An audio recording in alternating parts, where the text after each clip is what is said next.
마켓나우 2부 시작하겠습니다. 시청자 여러분 안녕하세요. 이지혜입니다. 이 정도면 새해 출발이 잘 순조롭게 진행되고 있다라고 느껴집니다. 오늘 또 한 번 오늘 이제 어떻게 보면은 새해 두 번째 거래일인데 사상 최고치를 코스피가 다시 썼습니다. 장중에 4,400선까지 터치를 했고 이 코스닥 같은 경우에도 1,000스타 부지런히 가는 길목에 있는 듯 하고요. 오늘 전반적으로 삼성전자와 SK하이닉스 역시 열일을 해주고 있는데 삼성전자는 13만 원 선 위에서 넘어서 움직이고 있습니다. 외국인의 매수세가 또 집중되는 것으로 보이고요. SK하이닉스도 70만 원 선을 터치한 그런 모습도 보여줬습니다. 그렇다 보니까 반도체 소부장 섹터 전반적으로 좀 자금이 유입되는 흐름들이 넉넉하게 보여주고 있는 상황인데요. 시장 반도체 섹터 잡아주고 있고 여타여타 좀 잡음이 있었던 2차 전지 섹터도 같이 올라주다 보니까 오늘 전반적으로 시장의 분위기는 좀 따뜻하다 이런 느낌이 듭니다. 바로 앵커 브리핑에서는 오늘 요즘 시장에서 정말 중요한 게 실적이라는 거 강조해드리고 싶거든요. 그 부분을 염두에 두면서 들어보시면 될 것 같습니다.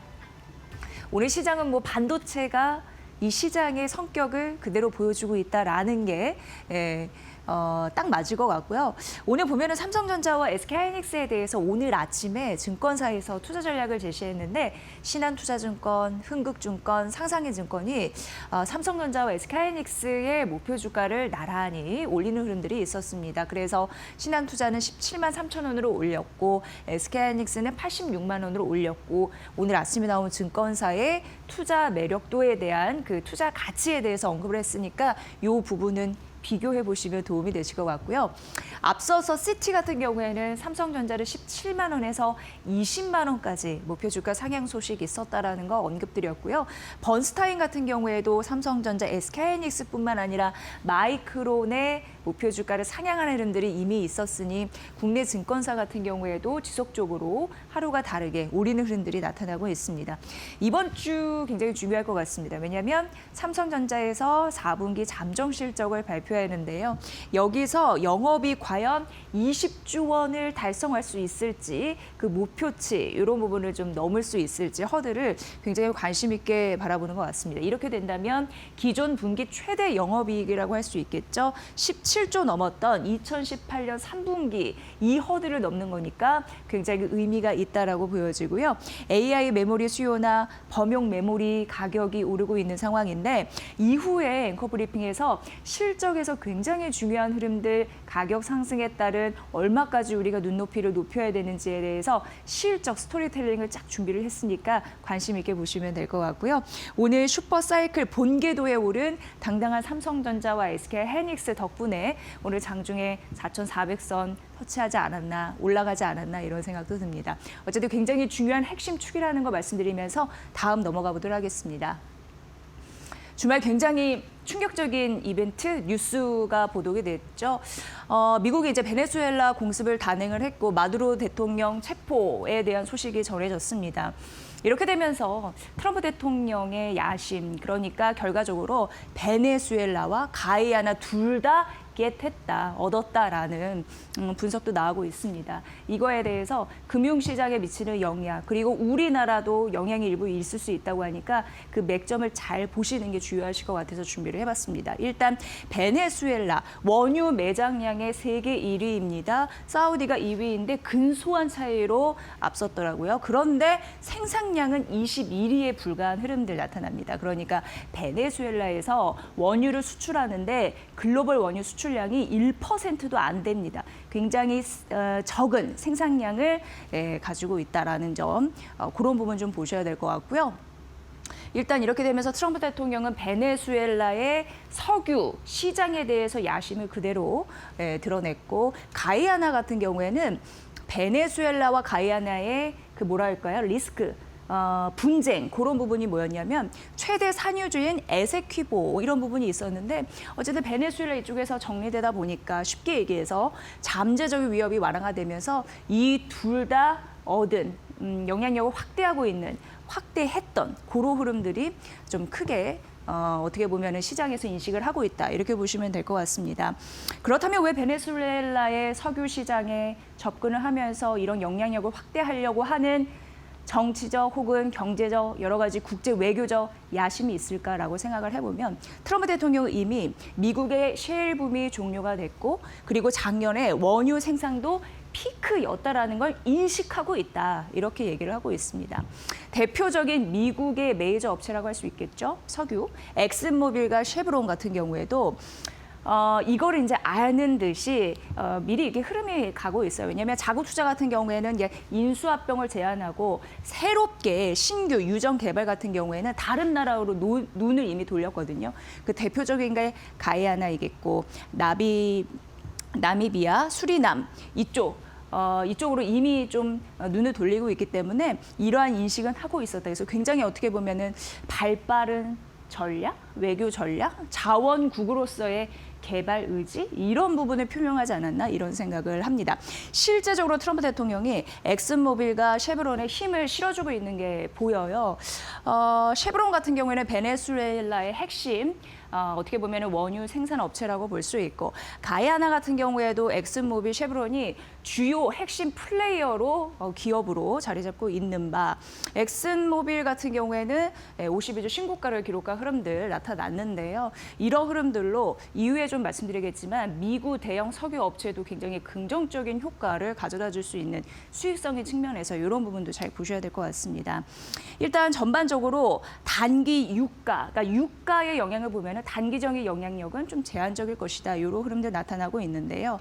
일단 미국 쪽에서는 생산량 이런 부분 때문에 항만, 선박 중심으로 수출을 제재하고 있는 상황이고 말씀드렸다시피 베네수엘라가 원유 매장량이 1위이긴 하지만 글로벌 어떻게 보면은 수출 이런 부분에 대해서는 적게 하고 있기 때문에 워낙 방치해놨거든요. 20년 정도 노후가 된 그런 시설이기 때문에 그런 부분으로서는 어떻게 보면은 영향력은 제한적일 것이다. 이런 흐름이 있고 오히려 어떻게 보면은 중국 쪽에 조달 차질 문제가 생겨서 중국은 좀 이걸 좀 신경 써야 될 것 같습니다. 왜냐하면 베네수엘라 원유 수출의 80%가 중국향이기 때문인데요. 그러니까 이렇게 된다면 중국은 시선을 러시아나 아니면 중동으로 돌려야 될 가능성 있습니다. 이렇게 되면 원유 굉장히 그동안 중국 쪽에서는 저렴하게 베네수엘라산 석유를 갖다 썼는데 이제 그게 막아지게 된다면 원가 상승 압력을 받을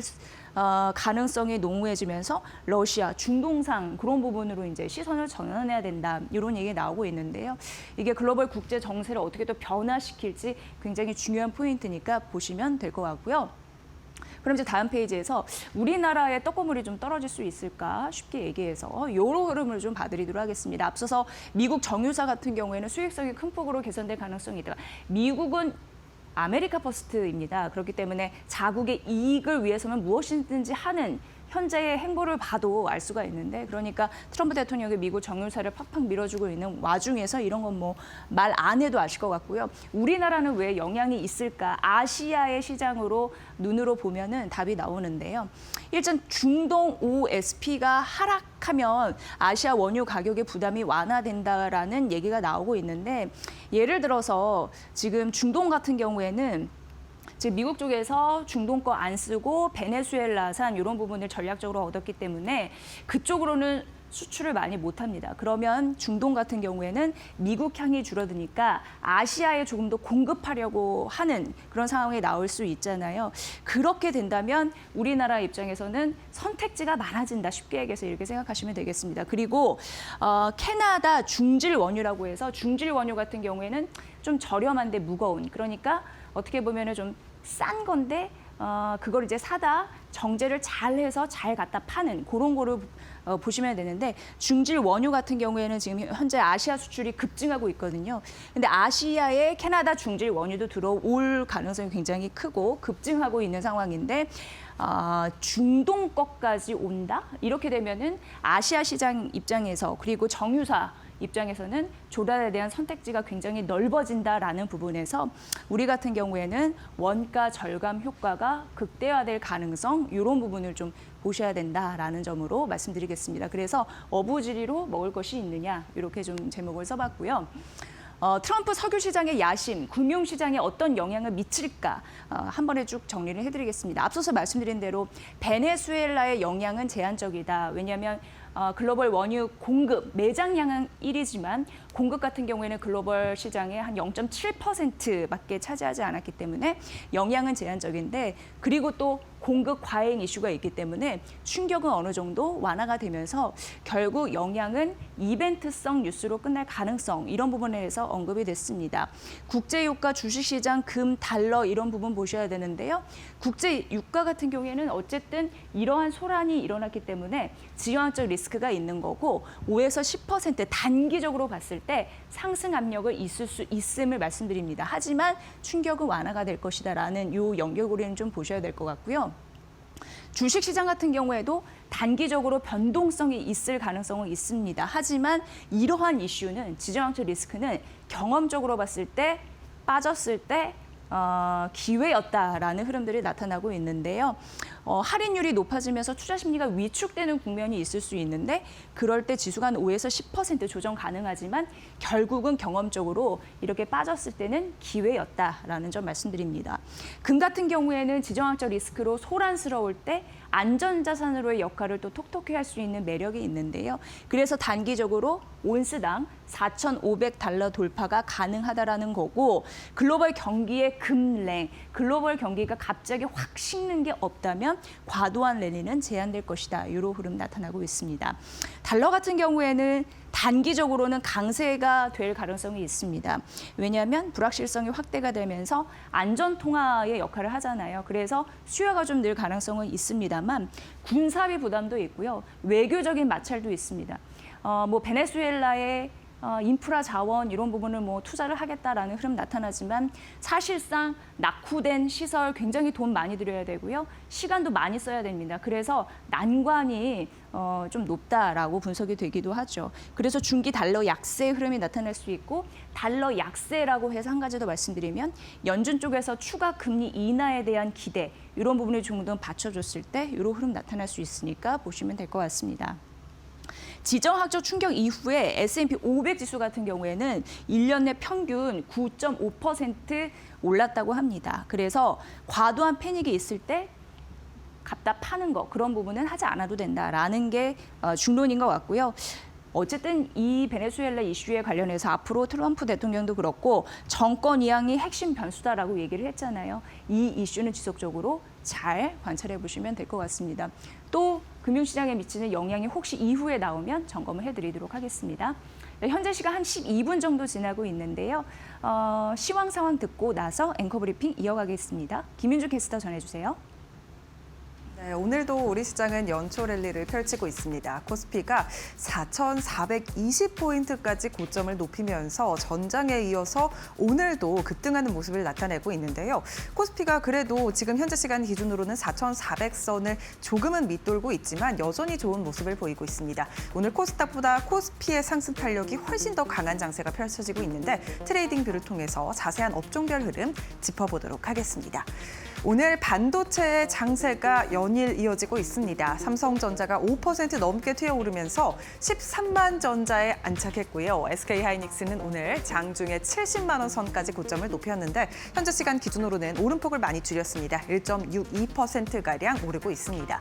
일단 삼성전자가 이번 주에 4분기 잠정 실적을 발표합니다. 여기서 연간 이제 4분기 영업이익이 20조 원을 처음으로 돌파할 것이라는 긍정적인 전망이 나오고 있고요.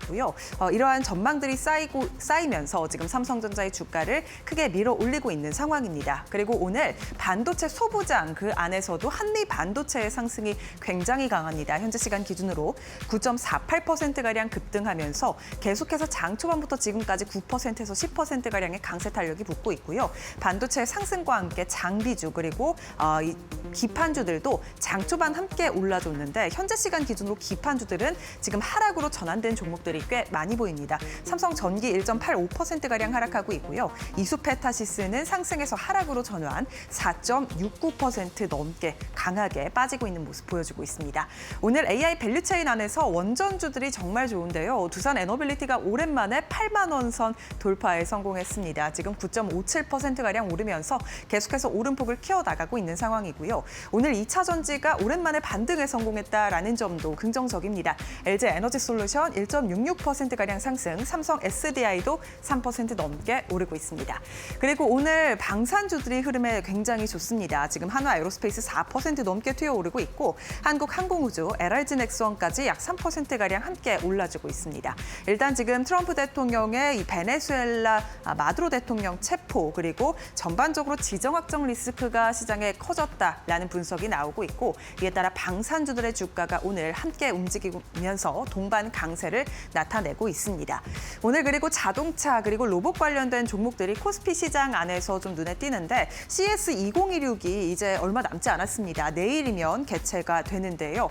여기서 이제 현대차가 보스턴 다이내믹스에서 이제 휴머노이드 로봇을 최초로 공개를 하게 됩니다. 오늘 현대차 2% 넘게 오르고 있는데요. 다만 현대 오토에버 같은 종목들은 지금 하락으로 움직이면서 전장에서 크게 올랐던 종목들이 오늘은 조금 차익 실현 매물이 빠르게 나오는 모습이 특징적이라고 볼 수 있겠습니다. 코스닥 시장도 함께 살펴보도록 하겠습니다. 일단 오늘 코스닥 시장에 앞서 말씀드린 것처럼 지금 CES 2016 모멘텀 붙으면서 움직여줬었던 로봇주들이 오늘은 차익 실현 매물이 빠르게 나오고 있습니다. 일단 레인보우 로보틱스 1% 넘게 하락하고 있고 SPG도 4% 넘게 하락입니다. 클로봇도 4% 넘게 밀리면서 오늘 전반적으로 로봇주들이 쉬어가는 흐름이 나오고 있다라는 점 특징적이고요. 장 초반 이 반도체 소부장이 정말 좋았는데 지금 하락으로 전환된 종목들이 꽤 보입니다. ISC도 6% 넘게 하락하고 있고 오늘 이 반도체 장비단 그리고 소재단이 전반적으로 좋은 모습을 보이고 있는 상황입니다. 일단 하나 머티리얼즈 4% 넘게 오르고 있고 이오테크닉스 그리고 리노공업도 전반적으로 좋은 흐름 보이고 있는 상황입니다. 제주 반도체도 5% 넘게 오르면서 전장에 이어 오늘까지 좋은 모습 이어가고 있고요. 이 반도체 소부장으로 몰렸던 이 매수세가 지금 장이 진행되면서 이 바이오주들로 조금 옮겨붙는 모양새가 나오고 있습니다. ABL 바이오가 6% 넘게 튀어오르고 있고 장 초반만 하더라도 하락으로 움직이던 종목들이 지금 상승으로 전환이 많이 됐습니다. 리가켄 바이오사이언스도 2% 넘게 상승, 펩트론도 3.24%가량 오르고 있습니다. 일단은 이 JP모건 헬스 컨퍼런스가 다음 주에 개최가 되게 되는데요. 여기서 기술 이전 기대감이 한껏 부풀어 올라와 있는 상황이고요. D&D 파마텍도 그중 하나로 거론이 되고 있죠. 지금 4% 넘게 튀어오르고 있는 상황입니다. JP모건 헬스 컨퍼런스 모멘텀 안고 오늘 제약바이오가 그래도 좋은 모습을 보여주고 있다라는 점 특징적입니다. 오늘 이 엔터주들의 낙폭이 깊다라는 점도 시장에서 볼만한데요. 일단 지금 시진핑 주석과 이재명 대통령의 지금 정상회담이 이어지고 있는 상황인데 오늘 진행이 됩니다. SM엔터테인먼트가 무려 9% 넘게 하락하고 있고 JYP 엔터테인먼트, YG 엔터테인먼트도 6% 넘게 밀리고 있습니다. 한한령 해제에 대한 기대가 많고 전장에서 튀어올랐던 콘텐츠주들도 오늘 일제히 하락하면서 스튜디오 드래곤이라든지 CJ ENM 4% 넘게 함께 동반 하락을 하고 있는 상황입니다. 일단 전장에서 좋았던 이 한한령 해제 관련주들 오늘 전반적으로 쉬어가고 있고요. 반도체 그리고 반도체 소부장 쪽으로 매수세가 강하게 몰리고 있습니다. 그리고 제약 바이오주들도 지금 상승으로 전환된 종목들이 꽤 많이 보입니다. 지수는 어떻게 흘러가고 있을지 지수 상황도 바로 열어보겠습니다. 오늘 지수가 지금 일제히 빨간불 켜내고 있는데 코스피 지수가 2%가량 오르면서 4,395선 지나가고 있습니다. 일단 전장에서 4,300선을 사상 처음으로 넘어준 데 이어서 오늘도 4,400선을 사상 처음으로 돌파에 성공했는데요. 현재 시간 기준으로는 4,390선 부근에서 움직이고 있는 상황입니다. 코스닥 같은 경우에는 0.51%가량 상승하면서 장 초반 대비해서 오름폭이 조금씩 커지고 있고요. 950선 지나가고 있습니다. 오늘 코스피 200이 2% 넘게 오르면서 코스피 안에서 대형주 장세가 펼쳐지고 있다는 점 함께 확인해 볼 수 있겠습니다. 매매 동향 바로 열어보겠습니다. 오늘 코스피 시장에 외국인의 순매수가 들어오고 있습니다. 6천억 넘게 사들이면서 장 초반부터 지금까지 외국인이 강하게 코스피를 사들이고 있다는 점 굉장히 긍정적이고요. 개인과 기관은 약 5천억 넘게 시장을 팔고 있습니다. 코스닥 시장도 바로 열어보시죠. 오늘 코스닥 시장은 외국인의 순매도가 나옵니다. 지금 코스피와 다른 매매 동향을 보이고 있는 외국인인데 외국인이 741억가량 코스닥 시장을 팔고 있고요. 개인과 기관의 순매수는 들어오고 있습니다. 오늘 메이저 주체가 기관은 코스피 시장을 팔고 있지만 코스닥 시장을 담아내고 있고 외국인은 코스피 시장을 사고 있지만 코스닥 시장을 팔고 있다라는 점이 좀 특징적인데요. 기관이 630억가량 순매수, 개인도 100억가량 순매수하면서 개인과 기관의 순매수가 코스닥 시장에 들어오고 있는 상황입니다. 지금까지 시장 상황 열어봤습니다. 2026년은 이제 정말 실적 대비를 탄탄히 하셔야 될 것 같습니다. 왜냐하면 뭐 미국 증시 마감 상황도 그렇고 우리 시장에 돌아가는 그런 패턴도 보면은 실적 관련해서 주가 회비가 엄청나게 엇갈리고 있거든요. 글을 오늘 머니코드에서 좀 다뤄드릴까 합니다. 실적 민감 장세가 지속이 되면서 옥석 가리기를 잘 하셔야지 포트폴리오의 스마일 모습이 달라질 텐데 종목을 그 실적 관련해서 압축을 잘 하셔야 됩니다. 일단 미국 시장에서도 보면은 새해 첫 거래일의 흐름들 주시하실 텐데 반도체와 AI 테마주는 올랐는데요. 그런데 소프트웨어와 일부 대형 기술주는 떨어지는 흐름들이 있었습니다만 이익 간극 이런 부분은 확실히 실적 때문이었다라고 얘기를 할 수 있을 것 같습니다. 반도체가 좋을 수밖에 없는 이유는 칩 가격이 지속적으로 오를 것이다라는 기대감, 그런 부분이 나타나면서 실적이 좋아질 것이다라는 기대감, 이런 부분이 탄탄히 받쳐주고 있기 때문인데요. 대표적으로 오늘 뭐 삼성전자 급등, SK하이닉스 추가적인 강세 이어가고 있는데 마이크론이 10% 넘는 급등세로 마감이 됐습니다. 1984년도였다고 해요. IPO 이후에 사상 최고치의 흐름을 보이는 모습들 나타나고 있고요. 번스타인 같은 경우에도 디램과 낸드 가격은 지속적으로 오를 것으로 보이니 목표 주가를 상향했는데 $330까지 올려 잡았다라는 부분입니다. 월가에서는 공통된 목소리를 내고 있는데요. 하드웨어 기업들이 원재료 가격이 나중에도 급등할까 봐 지금 서둘러서 재고를 확보하기 위한 경쟁을 벌이고 있다. 이렇게 언급을 했습니다. 공격적인 구매 이런 표현이 이걸 반영하지 않나라는 생각을 하고요. 또 K반도체가 정말 기록을 넘어서 또 기록을 내고 있다는 것이 11월 이어 12월 역시 수출이 월 기준으로 사상 최대 수출을 기록을 했다는 점에서도 정말 K반도체의 위력, 갑 중에 갑이구나라는 걸 느낄 수가 있습니다. 이러면서 반도체주 여기다가 이제 점검을 했습니다. 웨스턴 디지털이나 샌디스크, 엔비디아 이런 부분이 올랐고 AI 데이터 센터주도 올랐는데 결국 이익과 매출이 증가할 것이다라는 기대감이 잡아줬거든요. 관련주를 언급을 했습니다. 그런데 소프트웨어와 일부 대형 기술주는 떨어졌거든요. 그 이유는 AI의 경쟁이 심화되면서 마진이 축소될 가능성이 있다라는 부분에서 소프트웨어 기업들의 주가, 그러니까 매력도가 지금 작아지고 있습니다. 일부 투자회사는 또 올해 매출 전망을 보수적으로 평가하기도 했고요.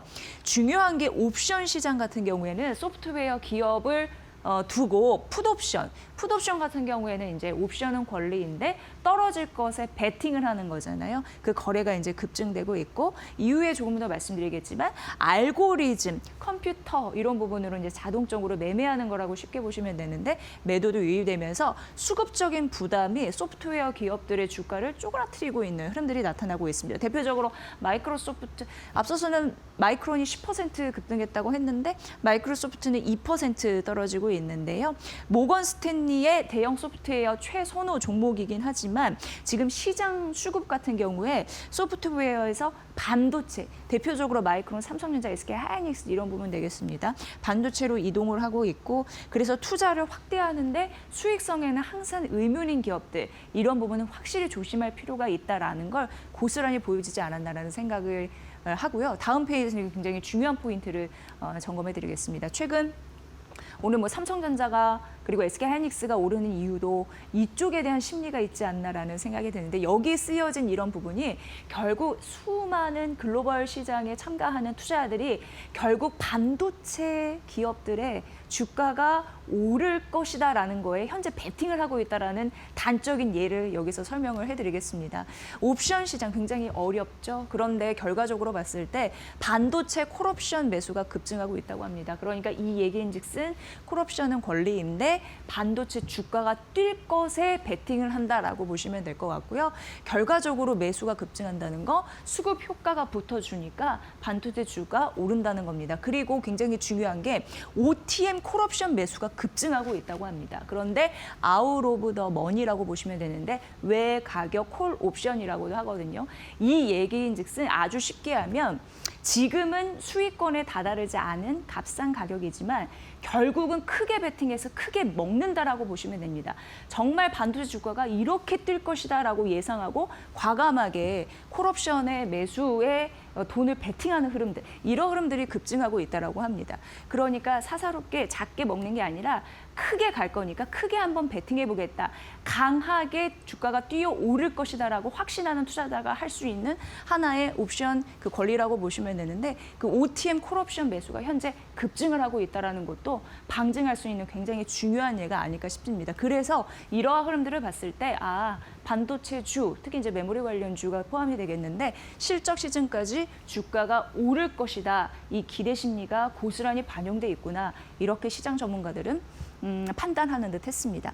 CTA 펀드라고 예전에 머니코드에서 한번 말씀드린 데가 있는데요. 컴퓨터가 알아서 매매해주는, 알고리즘이 매매해주는 그런 패턴인데 이것도 역시 반도체 매수를 확대하고 있다라고 하고요. 아시아 같은 경우에도 외국인 반도체 순매수가 늘고 있고 기관도 포트를 재정비하는 게 결과적으로 수급 효과가 강화되고 있다. 수급은 어떤 재료에도 우선한다라는 시장의 논리가 있잖아요. 이런 흐름들이 고스란히 지금 작용이 되고 있다라는 부분입니다. 작년 4분기 우리가 좀 생각해 보면 IT 반도체 이런 부분이 실적을 견인할 것이다라는 기대감이 있으면서 11월 이후에 시장 색깔을 확 바꿔놨습니다. AI 테마 같이 오르는 거에서 마진율이 축소되거나 투자를 했는데 실적이 안 나올 것 같은 기업들 완전히 도태되는 흐름들이 있었는데 결국 마진율과 수익성을 중시하는 그런 시장 색깔을 바꿔놨잖아요. 굉장히 중요한 그런 분기점이었다라는 점 말씀드리면서 팩트셋에서 시장 조사 업체입니다. S&P 500 영업이익이 한 8% 정도 증가할 것으로 봤는데 IT 섹터 그 중에서 25% 성장할 것이라고 봤으니까 결국 이런 흐름들이 시장을 이끌고 있구나 이렇게 보시면 될 것 같습니다. 데이터가 굉장히 중요하다고 말씀드렸는데 오늘 아침 하나증권에서 투자, 소비, 이익에 집중하는 전략을 펼쳐라라고 얘기하면서 S&P 500 지수의 관심주 그리고 국내의 관심주 이렇게 언급을 해놔서 좀 정리를 깔끔하게 해드리겠습니다. S&P 500 같은 경우에는 실적이 좋아지면서 밸류의 부담을 좀 낮춰주는 PER 하락이 나쁜 게 아니고요. 전반적으로 밸류가 좋아지고 기업 가치가 좋아지다 보니까 지금 있는 주가의 자리가 좀 저렴하게 느껴지는 이걸 말하는 겁니다. 그렇기 때문에 그런 종목들 잘 봐야 되는데 결국 이익 성장에 받쳐줘야 된다. 데이터 굉장히 중요하다고 말씀드렸고 그게 실적이라고 말씀드렸는데 이익 성장 종목이라고 하면서 대표적으로 M7 중에서는 엔비디아, 마이크로소프트, 테슬라 얘기했고요. 그 외의 종목들 언급해드렸으니까 이 부분은 참고해 보시면 될 것 같습니다. 국내 같은 경우에는 보면은 삼성전자가 포함이 돼 있더라고요. 그 외에 관심주들 쭉 적어놨는데 국내는 좋아질 수 있는 걸 두 가지로 하나증권에서는 언급을 했습니다. 뭐냐면 미국 쪽에서 투자하는 거. 그리고 중국 쪽에서 주문하는 거 이렇게 두 가지로 나뉘는데 미국 쪽에서는 블룸버그 미국 캐펙스 지수라고 해서 투자, 설비 투자 얼마나 하는지 지표이고 중국 쪽에서는 신규 주문 평균 지수라고 해서 주문을 얼마나 많이 하는가 우리나라 거를 그러면 매출과 영업이익의 증가폭 이런 부분을 엿볼 수 있다고 하니까 그 부분 좀 보시고요. 그 기준 하에 언급된 그런 종목들이니까 보시면 될 것 같습니다. 그리고 환율단에서도 궁금하신 부분이 있는데 만약에 이제 환율이 떨어졌을 때 이러한 종목들 대표적으로 헬스케어, 유틸리티, 반도체는 또 들어가 있고요. 또 제약바이오 섹터, 헬스케어 또 들어가 있습니다. 이런 게 또 유리하다라고 언급이 됐습니다. 올해 글로벌 시장의 성장축은 확실히 미국에서 투자하는 거, 중국에서 소비하는 거, 그 양축이 될 거라고 보여지고요. 올해 가치주를 주목해야 된다는 이유도 밝혔습니다. 왜냐하면 시장에 공식이 있다고 하는데 연간 기대 수익률이 11에서 12%로 언급을 해놨습니다. 그런데 만약에 15%가 안 됐을 때 지금 안 되는 거잖아요. 11에서 12니까 쉽게 얘기해서 그러면은 오히려 가치주 수익률이 성장률 수익률보다 더 높았다고 합니다. 여기 그 써놨거든요. 그래서 이런 상황일 때 앞으로 기대 수익률이 한 11에서 12일 때 우리는 가치주를 좀 봐야 된다. S&P 500 기준으로 이런 부분도 좀 참고해 보시면 될 것 같습니다. 대신증권에서도 요즘에는 이제 정답을 알려달라 이러는 분들이 많아서인지 이런 몇 선 이런 부분을 좀 잘 언급을 해놨더라고요. 그래서 국내 주식 탑 10 해외 주식 탑 10 이렇게 가려서 언급을 했습니다. 그래서 결론적으로 말씀드리면 탑 10에는 이런 부분이 좀 담겨 있다라는 좀 말씀드리고요. 요건 이제 보시면 될 것 같고 지금 이제 반도체 쏠려 있는 게 차츰 시간이 지나면서 성장주, 로봇, AI, 헬스케어 이거 추가 상승 동력으로 갈 것이다. 이렇게 대신증권에서는 얘기를 했고요. 지금 삼성, SK하이닉스 주도주 이런 흐름에서 4분기와 작년 4분기 그리고 올해 연간 이익 전망이 레벨업되면서 여기 단위도 이렇게 적어놨습니다. 삼성전자는 지금 국내 증권사가 133조 원까지 밴드 상향이 됐다라는 말씀드렸는데 대신증권은 104조 원 그리고 SK하이닉스는 87조 원 정도로 예상한다라는 부분이고요. 지금 삼성전자와 SK하이닉스 일단의 반도체는 좋을 것으로 예상이 되는데 그 외에 반도체 아닌 종목으로 순환매는 좀 가능하다라고 언급이 됐습니다. 그러면서 얘기 나온 게 이제 로봇, 제약, 바이오 이쪽이고요. CS2026 이제 본격적으로 막을 엽니다. 그리고 JP모건 헬스케어 그런 두 축에 상승 모멘텀이 있는 이벤트 있기 때문에 이를 주목하라라고 하면서 순환매 장세에서 어떤 섹터에 대입해서 봐야 되는지 언급했으니까 잘 보시길 바라겠습니다. 해외 주식 같은 경우에도 10개 적어놨어요. 대표적으로 알파벳, 아마존, 브로드컴, 팔란티어 들어가 있으니까 보시고요. 그리고 1월 효과 기대 이런 부분이 잘 맞춰질 수 있을지도 점검해 보시면 될 것 같습니다. 네, 자 하나증권에서 또 제약바이오 새해 첫 달 어떤 부분을 언급하면 될지 코스피와 코스타 나눠서 각각 탑픽을 가려놨거든요. 대표적으로 코스피에서는 한미 약품을 언급을 했습니다. 이제는 올해 들어서 2026년도 제약바이오가 중요해지는 해가 될 것이다. 연구원들이 하나같이 좀 얘기하는 부분이 있었는데요. 한미약품 같은 경우에는 JP모건 헬스케어에서 이제 발표를 합니다. 그런데 여기에서 파트너사에서 긍정적인 톤을 언급한다면 이건 앞으로도 유의미한 주가 상승을 기록할 가능성이 있다라고 언급을 했고요. 또 국산 비만 치료제 이런 이벤트도 대기를 하고 있다라고 합니다. 삼성 바이오로직스는 최근 1조 이상의 추가 수주와 그리고 미국 설비 투자 소식이 있었는데도 불구하고 주가 반응 굉장히 미적지근했거든요. 그럼에도 불구하고 1월 실적 그리고 JP모건 헬스케어 그러니까 전반적으로 제약바이오는 JP모건 헬스케어에 거는 기대가 좀 있는 것 같습니다. 그 비전이나 육공장 착공 소식 이런 부분은 여전히 모멘텀이다라고 언급했고요. 코스닥은 알테오젠과 인벤티지랩입니다. 원래는 작년에 추가 기술 이전이 있어야 되는데 이게 2월 됐습니다. 그래서 1월에 발생할 가능성이 있다라고 하면서 언급했으니까 이 부분 참고해 보시길 바랍니다. 자, 마지막으로 원화 강세 이야기, 그러니까 환율이 떨어지는 거 원화 강세잖아요. 요게 될 수 있을까인데 일단 하나투자증권에서는 뭐 이렇게 환율 하락은 제한적이다 언급을 했습니다. 물론 연말 뭐 기획재정부에서도 외환시장의 안정적인 대책을 위해서 뭐 노력을 하고 있고 연간 50원 하락 여지는 있다라고 하지만 당분간 즉각적인 반영은 제한될 것이다라는 부분이 있는데요. 어쨌든 이런 부분은 앞으로도 언급을 해드릴 거고 워낙 강세 요인이 있습니다. 경상수지 흑자가 나거나 외국인 투자자가 유입이 되거나 한미 금리 격차가 확대되는 그런 이슈 때문인데 국내 증시에 이건 좀 계산을 해보시는 게 굉장히 중요할 것 같아서 한번 말씀드리면 국내 증시에서 외국인이 10조 원 정도 팔아치우면요. 달러 원 환율이 24원 정도 오른다고 합니다. 그러니까 이거는 워낙 약세의 요인이겠죠. 그리고 중요한 게 한미 금리 한국과 미국의 금리 차 이런 부분인데 정책 금리 격차가 1%포인트 축소가 됐을 때 약 16원 정도 오른다고 합니다. 그러니까 이거는 워낙 약세입니다. 워낙 강세를 바라보시는 분들은 이러한 이슈를 뒤집어서 생각하셔야겠죠. 그러니까 외국인이 매수를 해야 되는 거고 한미 금리 격차 이런 부분도 확대가 돼야 되는 거니까 축소가 되면 오른다고 했으니까 이 공식은 잘 살피시길 바라겠습니다. 워낙 강세 분석까지 도움드렸습니다.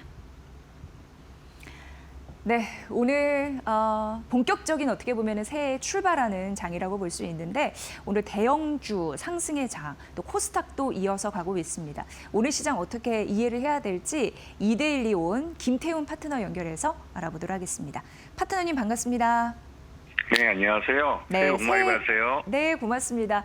파트너님도 새해 복 많이 받으시고요. 네, 우리 시청자분들에게 올 한 해에도 좀 든든한 투자 전략을 좀 전해주세요. 네. 네, 오늘 시장 자, 예, 네, 오늘 말씀하시죠. 오늘 시장은 어떻게 보이십니까? 네. 네, 최 첫날 거래는 지난 5월 2일, 그러니까 1월 2일 날 있었습니다. 하지만 그 사이에 주말 사이에 또 여러 가지 뉴스들이 많이 나왔죠. 이번에 가장 큰 뉴스라면 미국이 마두로 베네수엘라 대통령을 체포해서 압송했다는 게 이 뉴스가 거의 그 해외 외신뿐만 아니라 우리나라 뉴스들을 도배를 냈습니다. 그러면서 이 지정학적 리스크가 시장에 영향을 미치면서 방산주도 고개를 들기 시작했고요. 그리고 지금 우리 시장에서 또 그 원전 주들도 또 동감해서 같이 움직이고 있습니다. 그러면서 이런 그 주권국가의 최고 권력자를 미국이 단 한 번의 공격으로 체포했다는 점에서 각기 국방력 강화 기대감이 커지면서 우리 무기에 대한 관심이 커지고 있습니다. 하나 에어로스페이스나 LIG S1, 현대 롯데 같은 3대장뿐만 아니라 한국 항공우주 카이까지도 움직이고 있죠. 그러면서 우리나라 무기들에 대한 수요가 올해도 계속 이어질 가능성이 크고 또 작년 하반기에 먼저 조정을 받았기 때문에 이런 종목들을 편입할 시기인 것 같습니다. 그리고 원전주는 이번 외신에서 보니까 폴란드에서 대형 원전이 가동 중단하는 사건이 발생했고 이것 때문에도 보다 안전한 SMR에 대한 신규 수요가 더 발생할 수 있다라는 말들이 나오고 있습니다. 그런 면에서 예전부터 말씀드렸지만 두산 에너빌리티와 BHI, 또 태웅, 우진, 우리기술 이런 종목들은 항상 파란불을 킬 때 편입을 해야 되는 종목들입니다. 오늘같이 빨간불을 킬 때 달려가서 추격 매수하신 분들이 있는데요. 지금보다 싸게 살 기회를 줄 겁니다. 자, 반도체 관련주들이 삼성전자의 압승으로 동방 강세를 나타내고 있는데요. 지금 보시면 지난 연말에 발표한 수출 관련된 그 발표에서 이 반도체가 작년 하반기 우리 우리 경제를 견인해준 그런 역할을 해줬고 자동차가 그 뒤를 밀어주는 역할을 했습니다. 그런 면에서 이 그 반도체 관련주들은 다시 한번 보셔야 되고 삼성전자의 주가가 오르는 건 올해 4월 달에 홍나영 여사의 그 삼성전자 주식 한 1조 7천억 정도 되는데요. 그걸 팔고 마지막 고 이건희 회장의 상속세를 내야 됩니다. 그런 면 때문에도 이 삼성전자에 대한 주가를 올해 좀 관리를 할 거라고 지난번에도 말씀드렸습니다. 이런 흐름을 보시면서 투자를 하셔야 될 것 같고요. 특히 반도체 쪽에서 이 중국의 한중 정상회담에서 대통령께서 방문하셨습니다. 근데 중국은 이 반도체 쪽에서 첨단 반도체를 확보하는 게 가장 큰 사활인데요. 그러면서 반도체 굴기라는 것도 내세우고 있습니다. 그런 면에서 우리 한국의 반도체 업체들한테 도움을 요청할 가능성이 크죠. 그런 면에서 이제 반도체 장비주들이나 이런 쪽을 좀 보셔야 될 것 같고요. 특히 반도체들은 지난번 말씀드렸죠. 지난해부터 이제 D램 쪽이나 낸드 쪽이나 가격이 계속 오르고 있습니다. 이거는 HM뿐만 아니라 같이 오르는 거기 때문에 반도체 절대 생산량 자체가 늘어날 겁니다. 그런 면에서 캠트로스 같은 종목들, 이 말 그대로 생산이 할수록 공정 소재 쪽이기 때문에 계속 늘어날 수밖에 없죠. 이런 종목들이 주가가 계속 급등하고 있는데 급등하는 이유가 있는 겁니다. 그런 면을 잘 봐주시고 2차 전지 쪽에 순환매가 유입되고 있습니다. 지난번 말씀에 지금 시장은 순환매 장세입니다. 그렇기 때문에 시장을 주도하는 섹터들 중에 파란불을 켜고 있는 곳은 나에게 싸게 살 기회를 주는 겁니다. 우리나라 경제 성장률은 올해 2%가 넘을 거라는 예상들이 지금 국제 이 투자은행들로부터도 그렇고 우리 한국은행에서 나오고 있습니다. 이 말은 작년에 거의 2배 가까운 경제 성장률을 할 거라는 것이죠. 그렇게 되면 각 섹터별로 대장주들이 시장을 견인할 수밖에 없습니다. 실적이 좋아지면 주가도 같이 오릅니다. 그런 면에서 삼성 SDI나 LG 에너지솔루션 같은 경우 주가가 많이 하락한 상태고 롯데 에너지 머티리얼즈도 회사에서 롯데그룹에서 키우고 있는 회사입니다. MOT나 유에너테크 같은 개인들이 좋아하는 저가주들도 강세를 나타내고 있죠. 이런 종목들이 파란불을 켤 때는 여러분들이 편입을 해야 될 그런 시기라고 보시면 됩니다. 연초보다 올 연말에 실적들이 다 좋아질 종목들이죠. 자, 그리고 한중 정상회담 관련해서 중국 소비주와 K 컨텐츠가 지난 5월 2일 날 개장 초에 크게 올랐지만 지금은 오히려 이 말 그대로 소문이 소문이 많이 난 집에 먹을 게 없다고 이 부잣집 그런 모습을 보이고 있습니다. 그런 면에서 중국 소비주나 K 컨텐츠들은 이미 주가도 많이 조정받은 상태에서 지난 2일 날 오른 것에 주가가 많이 하락했습니다. 그런 면에서 이 K 컨텐츠들도 관심을 갖고 계속 지켜보셔야 되고 올해 K 컨텐츠들은 실적이 굉장히 좋아집니다. 그런 면에서 파란불을 켤 때 편입해야 될 그런 시기입니다. 네, 우리가 주목해봐야 할 한중 정상회담 이슈도 딱 말씀을 해주셨습니다. 자, 오늘 특징주 어떻게 선별을 하셨을까요? 네, 네. 말 그대로 삼성전자나 SK하이닉스가 실적이 좋아지면 투자에 대한 즉 그 장비 쪽이나 이런 쪽에 대한 투자도 늘어나게 됩니다. 그런 면에서 반도체 장비주들을 보셔야 되는데요. 반도체 장비주들은 지난 하반기부터 오르기 시작했습니다. 그때부터 삼성전자나 SK하이닉스의 발주가 나오기 시작한 것이고 특히 삼성전자 같은 경우 평택 2단계 공장에 대한 조기 발주가 이루어지기 때문에 그런 면에서 반도체 장비주들에게는 큰 장이 쓰고 있습니다. 특히 HBM4에 대한 수요가 굉장히 2분기 이후부터 SK하이닉스 중심으로 늘어난다고 하기 때문에 관련해서 미코같이 HBM 반도체에 들어가는 TC 본드에 들어간 핵심적인 부품, 핵심 그 히터, 상하부 히터를 개발하는 이 업체 같은 경우 미코는 그러한 면에서 실적이 좋아질 가능성이 높은 회사이고 자회사로 연료전지 사업을 하는 미코파워라는 회사도 갖고 있습니다. 그런 면에서 지금 시장에 좋은 테마를 그대로 담고 있는 회사이기 때문에 관심을 갖고 지켜봐야 될 타이밍입니다. 네, 오늘의 관심주 미코였습니다. 저희 잘 볼게요. 고맙습니다. 네, 고맙습니다. 네, 김태훈 이데일리 온 파트너였습니다.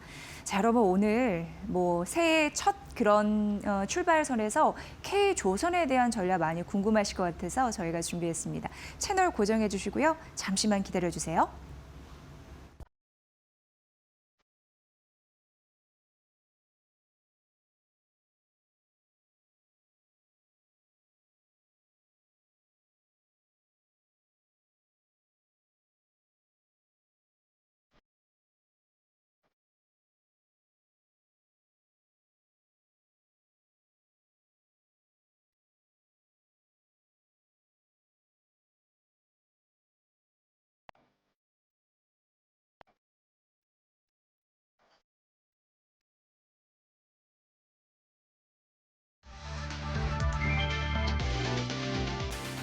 이재명 대통령이 5일 중국 베이징에서 시진핑 주석과 정상회담을 갖는다. 지난해 11월 경주 에이펙 정상회의 이후 두 번째 회담이다. 이번 정상회담에서는 한반도 비핵화를 포함한 안보 정세가 주요 의제로 논의될 전망이다. 경제 협력 논의도 본격화된다. 양국 정부는 정상회담을 계기로 경제, 산업, 기후, 교통 분야 등에서 10여 건의 양해각서 MOU를 체결할 예정이다. 한한령 완화와 서해 구조물 문제 등 양국 간 민감한 현안도 논의 테이블에 오를 가능성이 거론된다. 중일 갈등이나 대만 이슈가 언급될지도 관심사다. 이 대통령은 최근 중국 CCTV 인터뷰에서 하나의 중국 원칙을 존중한다는 입장을 밝혔다. 이 대통령은 정상회담 이후 한중 비즈니스 포럼에 참석해 양국 기업 간 협력 확대와 민간 교류 강화를 강조할 예정이다.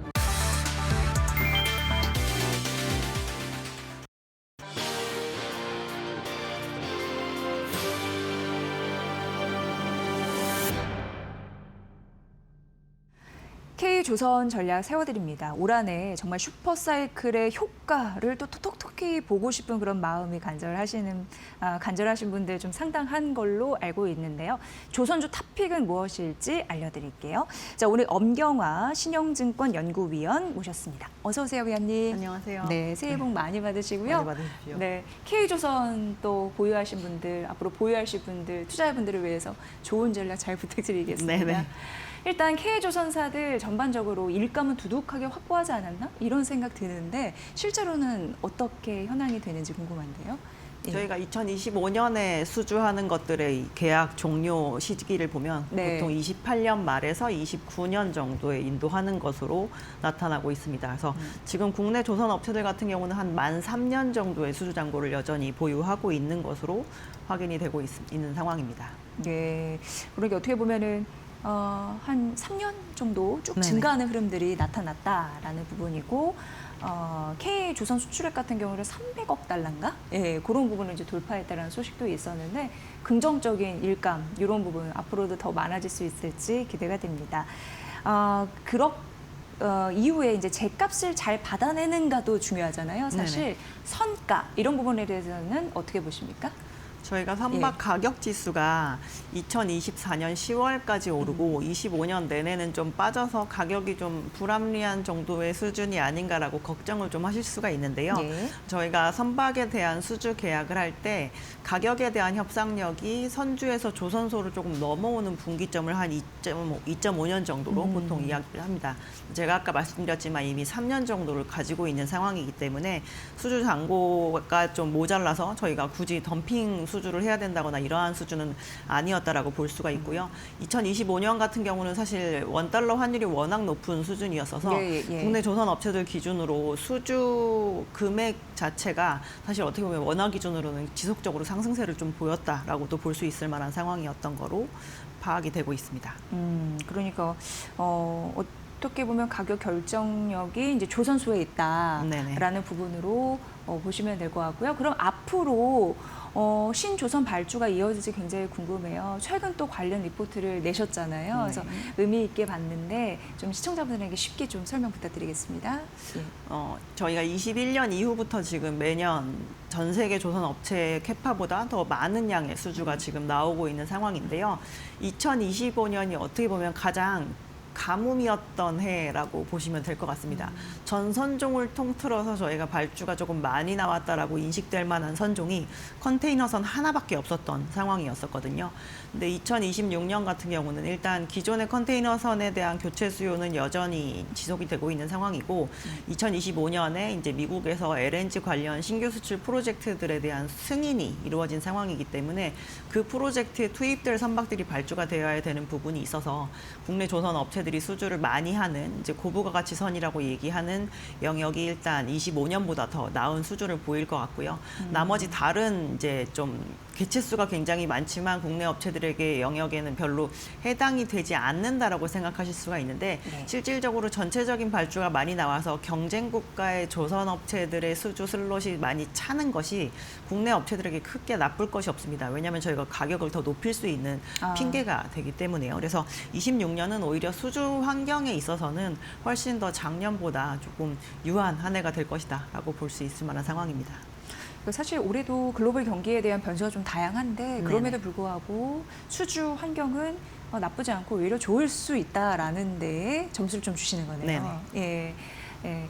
자, 그리고 이제 중요한 부분이 조선업. 그 연말에도 그렇고 그 특수선이라고 해야 될까요? 그리고 핵 잠수함 이런 이슈도 굉장히 뜨거웠습니다. 그러면서 제2의 모멘텀을 장착한 그런 조선주들 재평가 가능성도 언급이 되고 했었는데 그런 부분으로 올해 잘 실현이 됐으면 하는 바람입니다. 위원님은 어떻게 보십니까? 일단 특수선 같은 경우는 저희가 올해부터 해야지라고 한다고 막 뛰어들 수 있는 그런 범주는 아니거든요. 그래서 기존 경험치가 얼마나 높으냐에 따라서 조금 다른 부분일 것 같긴 한데요. 어찌 되었건 미국뿐만 아니라 다른 국가에서도 이 해양 방산 쪽에 대한 좀 수준을 좀 높여야 된다라는 니즈가 많이 생겨나고 있는 것은 사실입니다. 그래서 국내 업체들을 중심으로 해서 봤을 때 대형 관련 특수선 같은 경우는 HD 현대중공업과 하나오션이 지금까지 경험을 많이 가지고 있는 상황이고요. 중형 사이즈에 해당하는 특수선 같은 경우는 HJ중공업이나 SK오션플랜트가 좀 경험치를 많이 가지고 있어서 기존에 국내에서 잘했던 업체들이 당연히 수출 쪽으로도 확대하는 게 훨씬 더 좀 원활할 것이다라고 볼 수가 있을 만한 상황이고요. 지금 당장 봤을 때 수출에 대한 경험이 있는 업체들은 사실 어떻게 보면은 HG 현대중공업과 하나오션에 해당하는 대형주들 위주로 좀 그런 부분이 있기 때문에 올해 내내 이제 그 두 업체 같은 경우는 해당 뉴스에 좀 많은 반응을 하지 않을까라고 생각하고 있습니다. 네, 이게 단순히 군수품을 조달하는 거에 넘어서 전략적인 협력사 이런 부분으로 이제 부각이 될 텐데 단기간에 어떻게 이루어지는 건 아니지만 그동안에 어떻게 보면 차별화된 경쟁을 갖고 있는 조선사는 더 눈에 띌 가능성이 있기 때문에 좀 염두에 두시면 도움이 되실 것 같고요. 자, 그럼 올해부터 수익성이 과연 본격화될 수 있을지 올해 뭐 반도체에서도 뭐 인기 있어도 실적이 잘 나온 반도체만 간다 이런 얘기가 나오듯이 조선사도 그게 굉장히 중요할 것 같습니다. 주요 조선사들 실적 전망 어떻게 보시는지 궁금한데요. 조선업체들의 수익성 개선은 사실 2025년에 이미 시작된 상황이었다라고 볼 수가 있고요. 저희가 조선의 선가 자체가 2020년 여름부터 24년 연말까지 계속 상승을 했었기 때문에 지금 우리가 만들고 있는 배들이 언제 수주한 것인가를 좀 보면 언제까지 이 실적 개선이 이어질지가 좀 명확하게 보일 텐데요. 지금 현재 26년 초 그리고 25년 말 기준으로 저희가 만드는 배들은 대체적으로 22년에서 23년 사이에 수주한 선박들에 해당이 됩니다. 네. 그래서 저희가 2027년까지 국내 조선 업체들이 인도할 선박들이 계속 선가가 상승하는 중간에 받은 그 제품들에 해당이 되기 때문에 제품의 판가 자체는 지금도 올라가고 있는 중간이고 내년까지도 그 부분을 조금 보장할 수 있다라고 저희가 말씀드릴 수 있을 만한 부분이고요. 그래서 수주는 언제나 예측의 영역에 해당이 되지만 이 실적 같은 경우는 이미 확보해 놓은 것을 가지고 저희가 계산만 하면 되는 문제인지라 재료 가격이 막 급격하게 막 글로벌 뭐 외부 환경 변화로 인해서 크게 변하지 않는 이상 실적 같은 경우는 내년까지도 저희가 개선세를 충분히 누릴 수 있을 것이다라고 보셔도 될 것 같습니다. 네, 그러니까 수출이 잘 됐기 때문에 HD 한국조선해양이나 하나오션이나 뭐 삼성중공업 같은 경우에 작년에 이제 호실적을 기록했다라는 부분을 네. 염두에 봤을 때 앞으로 좀 긍정적인 흐름들이 이어질 수 있을지 관심사인데요. 그 중에서 가장 좀 눈에 띌 수 있는 뭐 조선사가 있을지 그런 부분 궁금한데요. 예. 저희는 올해 또 여전히 HD 현대그룹에 대한 선호도를 조금 높게 가져가는 편이고요. 예. 올해 수주는 일반적인 상선도 그리고 특수선도 모두 다 중요한 영역이라고 볼 수가 있습니다. 그래서 작년에 이제 합병을 시도했던 HD 현대중공업과 HD 현대미포의 그 영업적인 성과를 올해 좀 확인할 수 있을 것으로 보고 있고요. 비상장사이긴 하지만 HD 현대3호중공업의 여전히 좋은 그 호실적을 좀 전체적으로 봤을 때 잘 드러낼 수 있을 만한 부분은 여전히 HD 한국조선해양이 저희는 가장 부각될 수 있을 만한 업체다라고 생각하고 있습니다. 네, HD 한국조선해양이 탑픽이다라고 말씀을 해주셨습니다. 마지막으로 올 한해 이제 상반기 조선주에 대해서 좀 언급해 주셨는데 투자하실 때 이런 부분을 좀 잘 정리하고 유의하세요라고 좀 정리 말씀을 들어볼게요.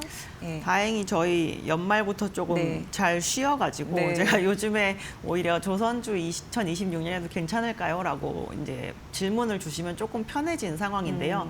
제가 주말 동안 2025년에 조선업체들이 좀 수주를 했던 그 플로우를 정리를 해보니까 오히려 저희가 3분기 말 정도가 수주 시장에 있어서는 조금 뜸한 편이었고 오히려 뉴스는 많은 편이었지만 실질적으로 조선업의 펀더멘탈이라고 볼 수가 있는 수주량이 많아지고 그리고 수주 선가가 다시 조금 변곡점에 진입하는 그런 모습은 오히려 연말에 많이 보였다라고 생각을 하고 있습니다. 그래서 연말에 보여준 조선 업체들의 이 수치 자체가 작년 하반기부터 최근까지 보여준 그 기간 조정을 조금 끝내는 모습을 많이 보였다라고 볼 수가 있기 때문에 올해는 이제 매주 나오는 조선 업체들의 수주나 이런 것들 충분히 확인해 보셔야 될 필요가 있다라고 생각을 하고 있고요.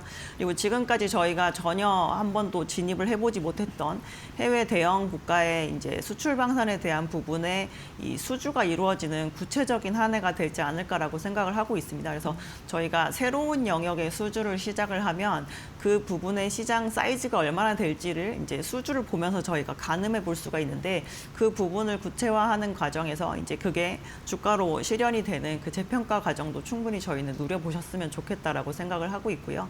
어차피 2026년에 이어서 27년까지 저희가 실적이라고 하는 가장 큰 모멘텀을 붙잡고 갈 수 있을 만한 섹터이기 때문에 투자를 하시는 데 있어서 크게 불안해하실 필요는 저희는 없다라고 생각을 하고 오히려 가지고 있지 않은 리스크를 지는 것을 조금 배제해야 되지 않을까라고 생각을 하고 있습니다. 네, 결과적으로 좀 들어보니까 올 한해 상반기 사실 이제 조선주는 여러분 투자하시는데 좀 편안한 선택지가 되겠구나 네. 이런 생각이 들었습니다. 앞으로도 조선주 섹터 관련 부분, 이제 궁금하신 부분 있을 때 엄경화 위원님 모셔가지고 말씀 나눠보도록 하겠습니다. 신용증권 엄경화 연구위원과 함께했습니다. 고맙습니다. 감사합니다.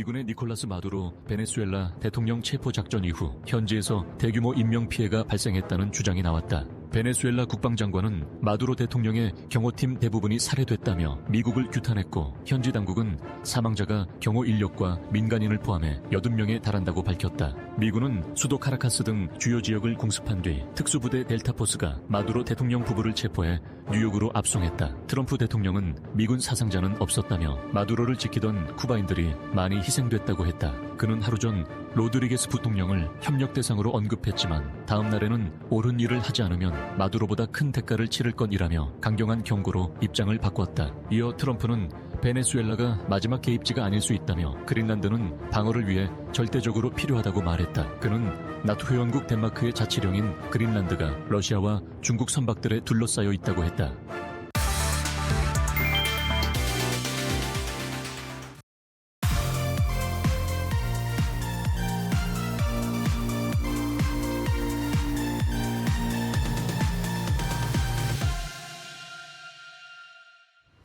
트렌드를 보면 돈이 보인다. 안녕하세요. 마켓나우 트렌드 속으로 김수현입니다.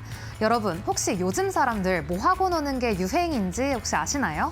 최첨단 시대에 맞춰서 핸드폰이나 로봇으로 놀 줄 알았는데 그게 아니라고 합니다. 오히려 응팔 감성으로 다시 돌아갔는데요. 바로 이 경도 모임이 유행이라고 합니다. 최근 중고거래 앱 당근마켓을 보면 이른바 경찰과 도둑놀이 멤버를 모집하는 글이 연이어 올라오고 있습니다. 초등학생 때 다들 한 번쯤 해보셨을 텐데요.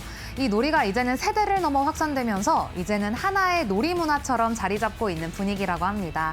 참가자들 연령대를 보면 더 흥미로운데 활력이 넘치는 고등학생부터 옛 놀이의 향수를 느끼는 40대까지 꽤 폭이 넓다고 합니다. 이처럼 많은 세대가 이렇게 즐기고 있다고 하는데 특정 세대의 유행이라기보다는 누구나 가볍게 참여할 수 있는 놀이로 인식이 되고 있는 것 같습니다.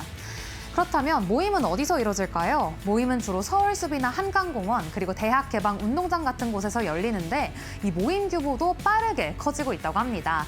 처음에는 운영자를 포함해서 2~3명으로 시작했지만 입소문을 타면서 수십 명, 많게는 2,000명까지 늘어난 방도 있다고 하는데 더 웃긴 건 이 열풍이 이제는 이색적인 구인글로까지 이어졌다는 점입니다. 당근마켓에는 최근에 경도를 잘하고 가르쳐줄 수 있는 선생님을 구한다. 이런 글들도 올라오고 있다고 합니다. 오후 7시부터 약 1시간 동안 경찰이나 도둑 역할을 맡아서 레슨을 해주면 시급 1,320원을 지급하겠다는 조건인데요. 저도 이 경도가회 한번 받아보고 싶습니다. 그렇다면 이 경도 모임의 중심에 있는 당근마켓, 요즘 상황은 어떨까요? 현재 비상장 기업인 당근은 투자한 기업들을 중심으로 시장에 관심을 받고 있습니다. 특히 미래에셋 벤처투자 같은 주요 주주인 기업들은 당근의 기업 가치 그리고 IPO 관련 소식이 나올 때마다 주가가 민감하게 반응하는 모습인데요. 캡스톤 파트너스 역시 당근을 초기 단계에서 발굴해 투자한 이력이 있는 벤처 캐피탈로 중소형주인 만큼 당근 관련 뉴스에 주가 탄력성이 크게 나타나는 편입니다. 캡스톤 파트너스는 벤처 투자 시장이 위축되면서 그동안 뚜렷한 회수 성과가 드러나지 않아 주가 흐름이 다소 눌려있는 종목인데요. 최근 들어 당근을 포함한 일부 포트폴리오에서 구주 거래가 실제로 이뤄지면서 보유 자산 가치가 다시 숫자로 확인되기 시작했습니다. 특히 당근이 플랫폼 기업 몸값이 전반적으로 조정받는 상황 속에서도 2조 원대 중반 기업 가치를 유지하고 또 흑자 전환까지 이뤄내면서 캡스톤이 가진 투자 자산 중 가장 먼저 가치가 보이는 카드로 다시 부각된 모습입니다. 이어서 다시 경도 모임 트렌드로 돌아와서 정리를 해보면요. 한 사회학과 교수는 이렇게 말합니다. 경도 모임 트렌드는 과거 놀이 문화를 그대로 반복하기보다는 현재의 감각에 맞춰 재해석하려는 젊은 세대 특유의 감성이 작용한 결과다. 실명이나 사회적 지위를 드러내지 않고 익명으로 참여할 수 있다는 점도 부담 없이 어울릴 수 있는 환경을 만들어주고 관계 맺기에 피로를 느끼는 세대에게 가볍게 연결할 수 있는 통로를 만들고 있다. 이러한 분석을 내놓았습니다. 그러면 저는 오늘 이렇게 경도 한판 추천드리면서 내일 CS2016 한판 정리로 돌아오겠습니다. 안녕.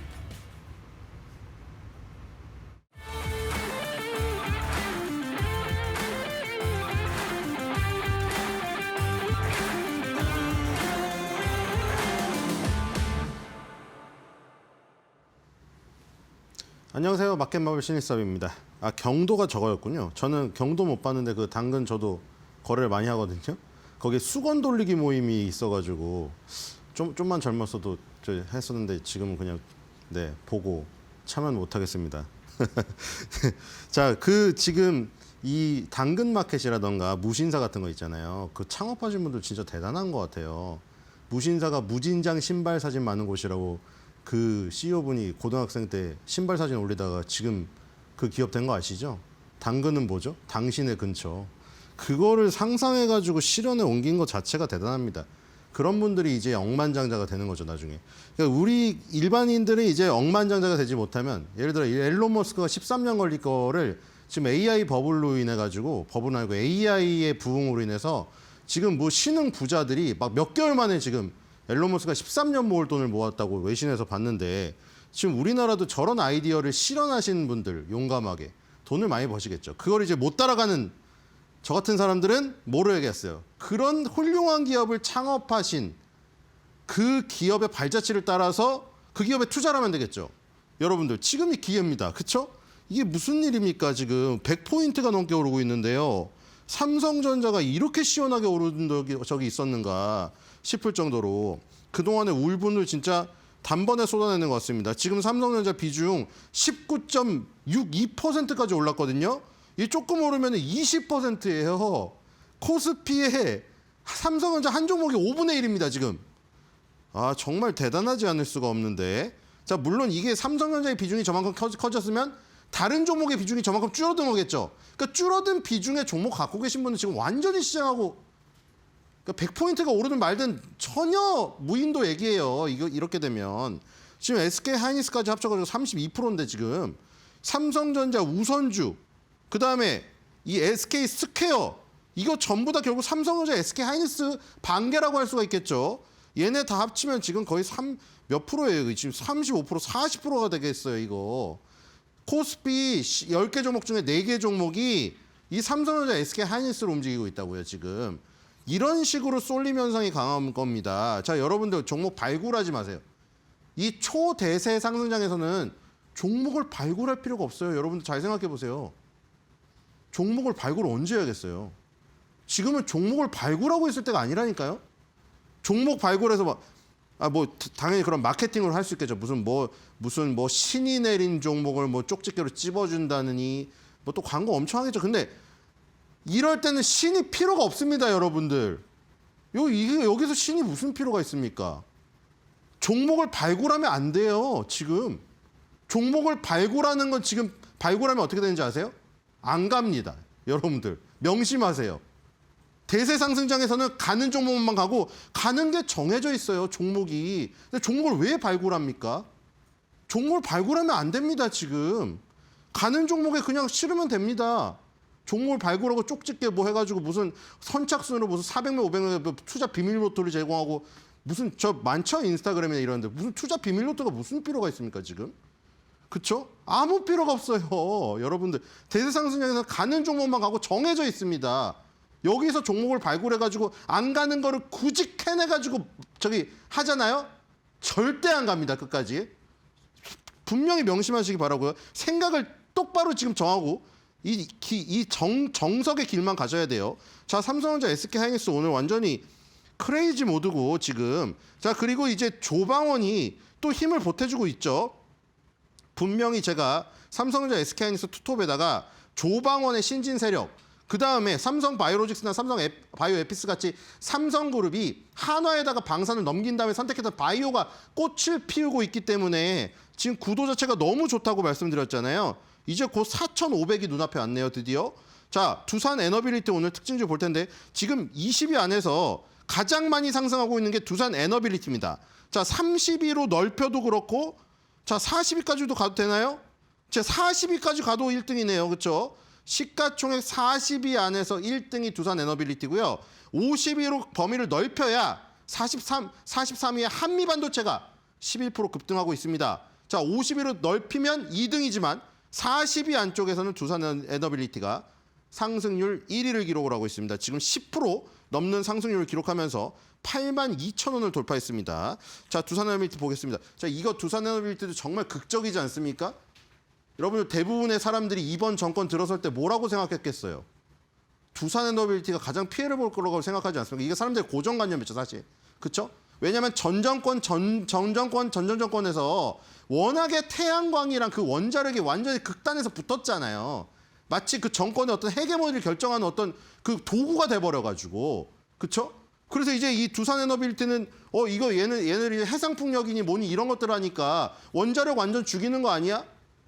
그렇게 생각했는데 이게 웬걸? 완전 아니죠, 지금? 완전 반대로 진행되고 있습니다, 지금. 자, 1962년도에 현대 양행으로 설립되었군요. 1980년도에 한국중공업으로 변경되었고요. 많이 변경이 있었네요. 2001년도에 두산그룹이 인수를 하면서 자, 두산그룹에 인수된 게 결국 신의 한 수가 됐고 SK 하이닉스도 예전에 현대전자였는데 SK그룹에 인수되면서 지금의 이 SK 하이닉스가 탄생이 됐죠. 역시 대기업이 데려가는 어떤 그 포인트가 실패하는 것들도 있지만 대기업의 보는 눈은 역시 따로 있는 것이라는 생각이 듭니다. 한화가 삼성의 방산을 가져갔다면 해도 지금 한화와 에어로스페이스의 위상을 가질 거라고 예상했을까요? 진짜 하나도 보는 눈에 대해서 칭찬을 해줘야 될 것 같고요. 자, 발전 설비, 담수 설비, 주 단조품, 건설 기계, 연료전지. 그래서 예전에 두산 중공업이었잖아요. 무거울 중자, 중후 장대 산업이라고 하죠. 보통 뭐 무겁고 두껍고 막 이런 것들이 길고 막 이런 것들 크고 그런 것들을 주로 해서 주가도 엄청 터졌습니다. 중공업, 현대중공업도 그렇고 두산중공업도 그렇고 현대중공업은 조선이었고 두산중공업 조선기계였고 두산중공업은 이런 플랜트라던가 담수 설비 이런 거였지만 중자가 들어가면 굉장히 주식도 무거웠어요. 근데 이렇게 무거운 주식들이 뭐 무슨 정말 두꺼울 후판 막 이런 것들이 막 날아다니는 지금 말도 안 되는 상황이 지금 벌어지고 있습니다. 자, 여러분들 이 대세상승장의 어떤 특징 아시겠죠?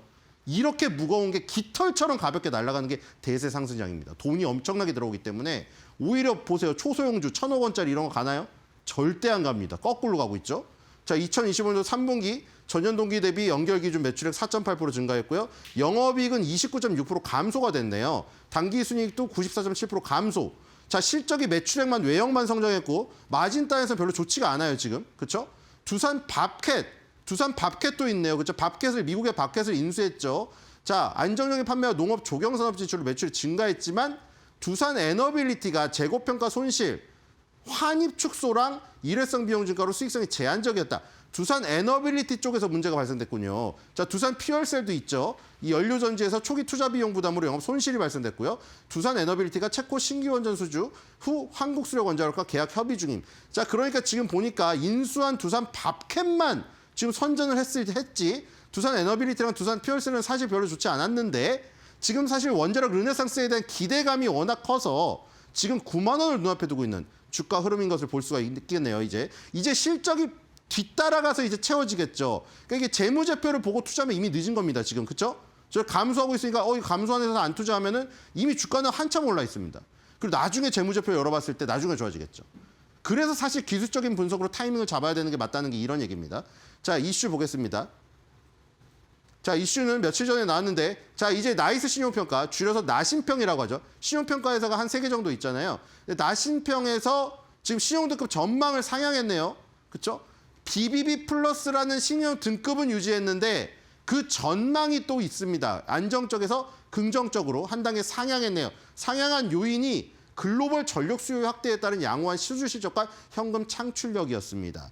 역시 지금 글로벌 전력 수요에 대한 부분이 계속 나오고 있잖아요. 지금 중국하고 결국에 싸움이 어디서 갈릴 것인가? AI에서 딥시키가 이길 것인지, 뭐 오픈 AI가 이길 것인지, 제미나이가 이길 것인지 결국에 무슨 싸움입니까? GPU도 아니고, 그렇죠?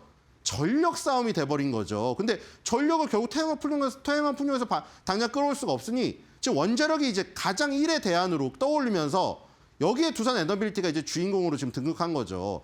그거에 이제 초점을 맞춰서 나신평에서도 신용등급 전망이 상향 조정됐다는 좋은 소식입니다. 신용등급이 올라가면 어떻게 돼요? 여러분들도 똑같잖아요. 돈 빌릴 때 신용등급 올라가면 더 낮은 금리로 더 많은 돈을 대출해 주잖아요. 현금 창출 능력이 좋아지죠. 현금 그 운영 능력이. 그렇게 보시면 될 것 같고요. 뭐 주식시장에서 아주 주가에 크리티컬한 요소를 미치는 건 아닙니다만 주식시장에서 이 그 기업의 어떤 펀더멘탈이 좋아지는 하나의 요소로 지금 판단하시면 되겠죠. 자, 커뮤니티 보겠습니다. 커뮤니티도 축제 분위기겠죠. 두산에너빌리티. 자, 두산에너빌리티가 최근에 좀 쉬었죠. 최근에 좀 쉬었습니다. 왜냐하면 지금 이 삼성전자랑 SK 하이닉스 투톱이 워낙에 강하게 가면서 조금 쉬었어요. 원조방, 방조원 이 애들이. 근데 얘네들도 지금 죽은 게 아니었습니다. 그렇죠? 자, 조금 파니까 올라가네. 역시 무흐한 세력과 외국 놈들. 그러니까 이제 보통 저렇죠. 개인 투자자들이 실현하고 나면 자꾸 올라갑니다. 그게 어떻게 시장의 원리를 어떻게 할 수가 없어요. 자, 수달이죠. 수달 너무 귀여워요. 우와 무섭다. 난다 날아라 춤에다 무조건 장투 간다. 10두발 가나? 자, 10두발도 지금 뭐 사정권 안에 들어옵니다. 이렇게 되면. 그렇죠? 두산 에너빌리티 오늘 82,500원이니까요. 자, 10두빌 볼 수 있을런지 기대를 해보겠고요. 자, 두산 에너빌리티가 지금 뭐 워낙에 강하게 가면서 40위권 내에서 최고의 상승률을 보여주고 있고, 자, 코스닥도 가겠습니다. 자, 코스닥은 성호전자라는 종목입니다. 자, 성호전자 하니까 굉장히 어색하죠. 일단 저도 어색합니다. 자, 보겠습니다. 내용. 성호전자. 근데 왜 아까 제가 말씀드린 대로 만약에 시장하고 전혀 거꾸려고 하고 안 가는 거 없으면 갖고 올 리가 없죠. 그 무슨 제가 이걸 발굴했을까요? 저도 뭐 그렇게 할까요? 이거 좀. 자, 이제 이런 상황 속에서 안 가는 종목 여러분들에게만 비밀 추천주 알려드립니다. 비밀 없습니다, 여러분들. 비밀 또 명심하세요. 이거 반복해도 저기 중요하지 않지가 않습니다. 그렇죠? 비밀이란 거를 밝히는 순간 그 비밀이 뭔지 아세요, 지금? 지금의 비밀은요. 안 가가지고 저기 찬방에 버려지는 차지찬 음식이라고 생각하시면 돼요. 못 먹습니다. 1973년도에 진영전자로 설립돼서 2000년도에 성호전자로 사면변경됐네요. 2001년도에 코스닥 시장에 상장했고 하는 일을 보니까 전원 공급장치 필름 콘덴서, 증착 필름 제조를 하고 이 접목되는 곳이 저런 곳이네요. 프린터, 복합기, 생활가전, LED 조명, 그리고 콘덴서는 디지털 TV, PC. 근데 딱 보니까 LG전자가 지금 삼성전자 저렇게 가는데 LG전자 주주분들은 가슴이 답답하잖아요. 그렇죠? 근데 보니까 우리가 막 그 일상생활에서 쓰는 그런 가전제품들이에요. 그래서 LG전자가 안 가면 저런 거 별론데?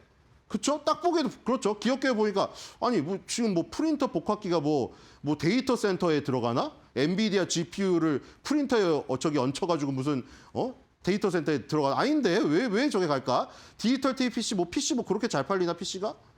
뭐 이런 생각이 들잖아요. 그렇죠? 지금까지 그렇죠. 증착 필름은 직접 생산하여 고부가 가치 제품 중심의 사업 확장을 추구하고 있다. 자, 그럼 실적이 좋나? 실적 볼까요? 3월 3분기까지 연결 기준 매출이 6.3% 감소. 외형이 감소했죠, 일단. 영업이익이 그럼 좋나? 영업이익 83.8% 감소, 당기순이익 69.8% 감소. 아, 이거 실적이 정말 안 좋네요. 그렇죠?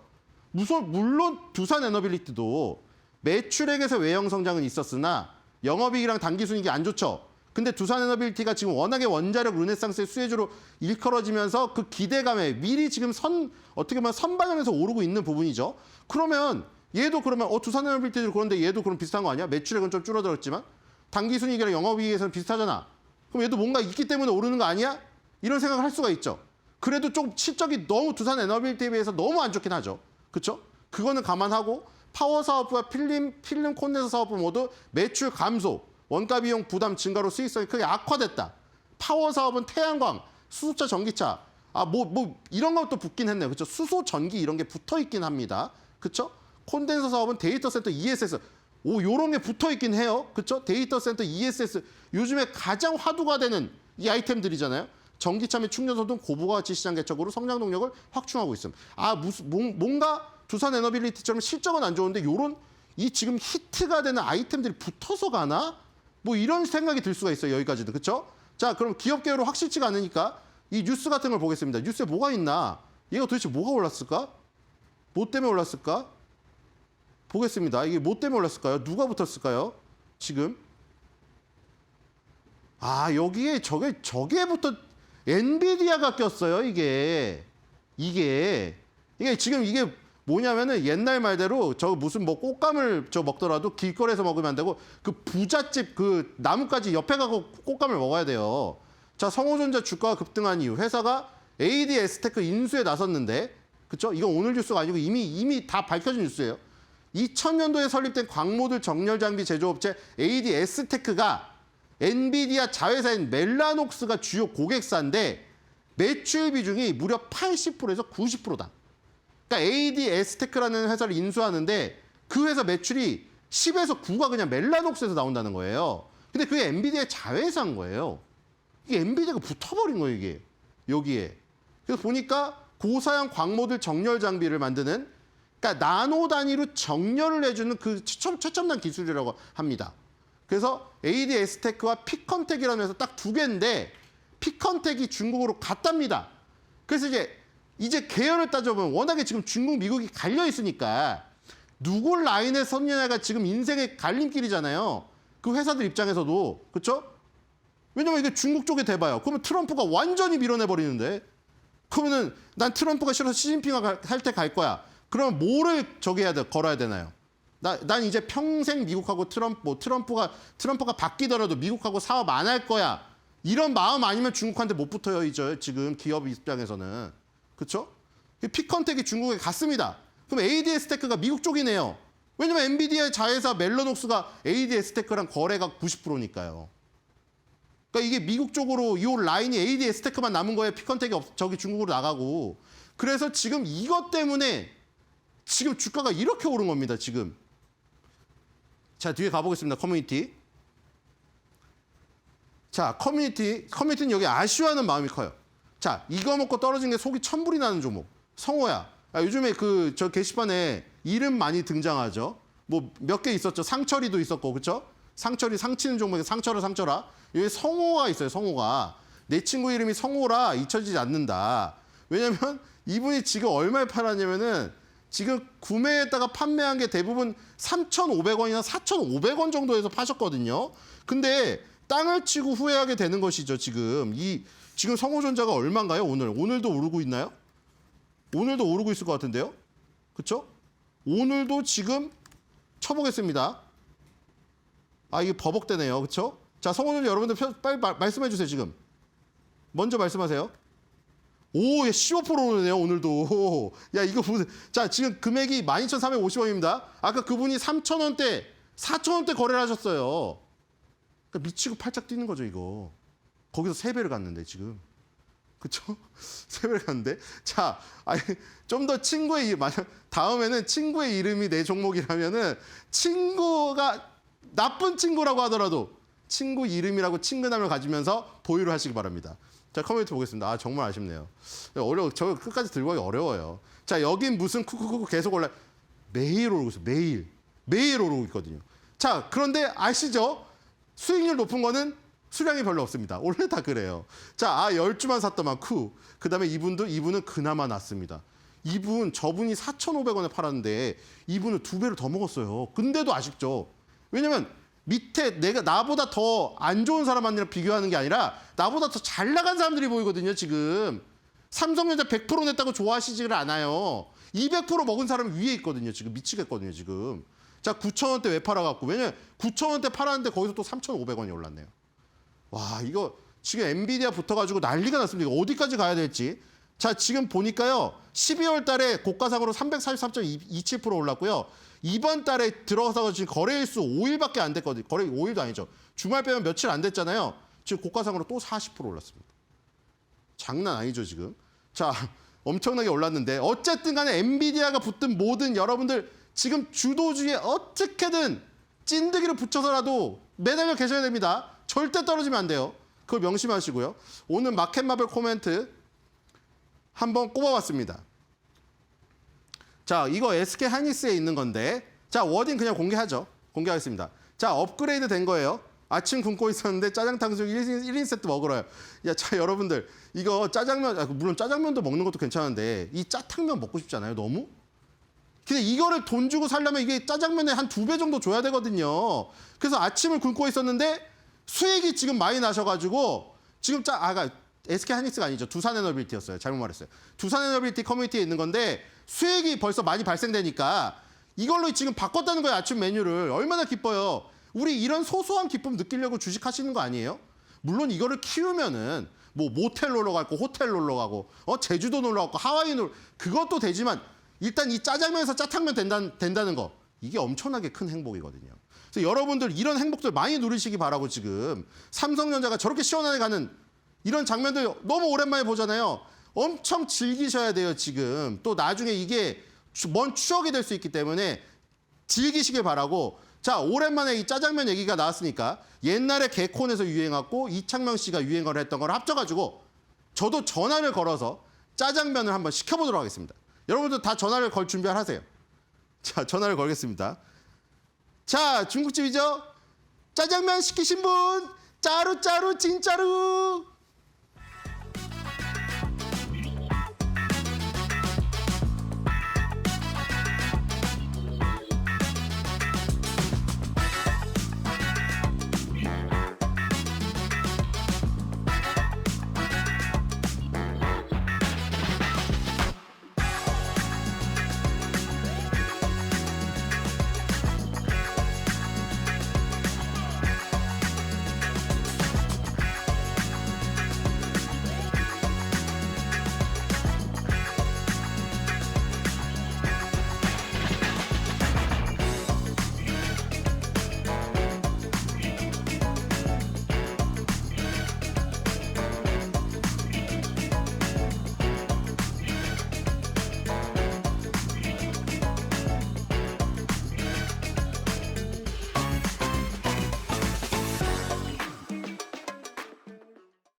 새해 첫 거래일부터 4,300을 넘더니 오늘은 4,400까지 넘은 코스피입니다.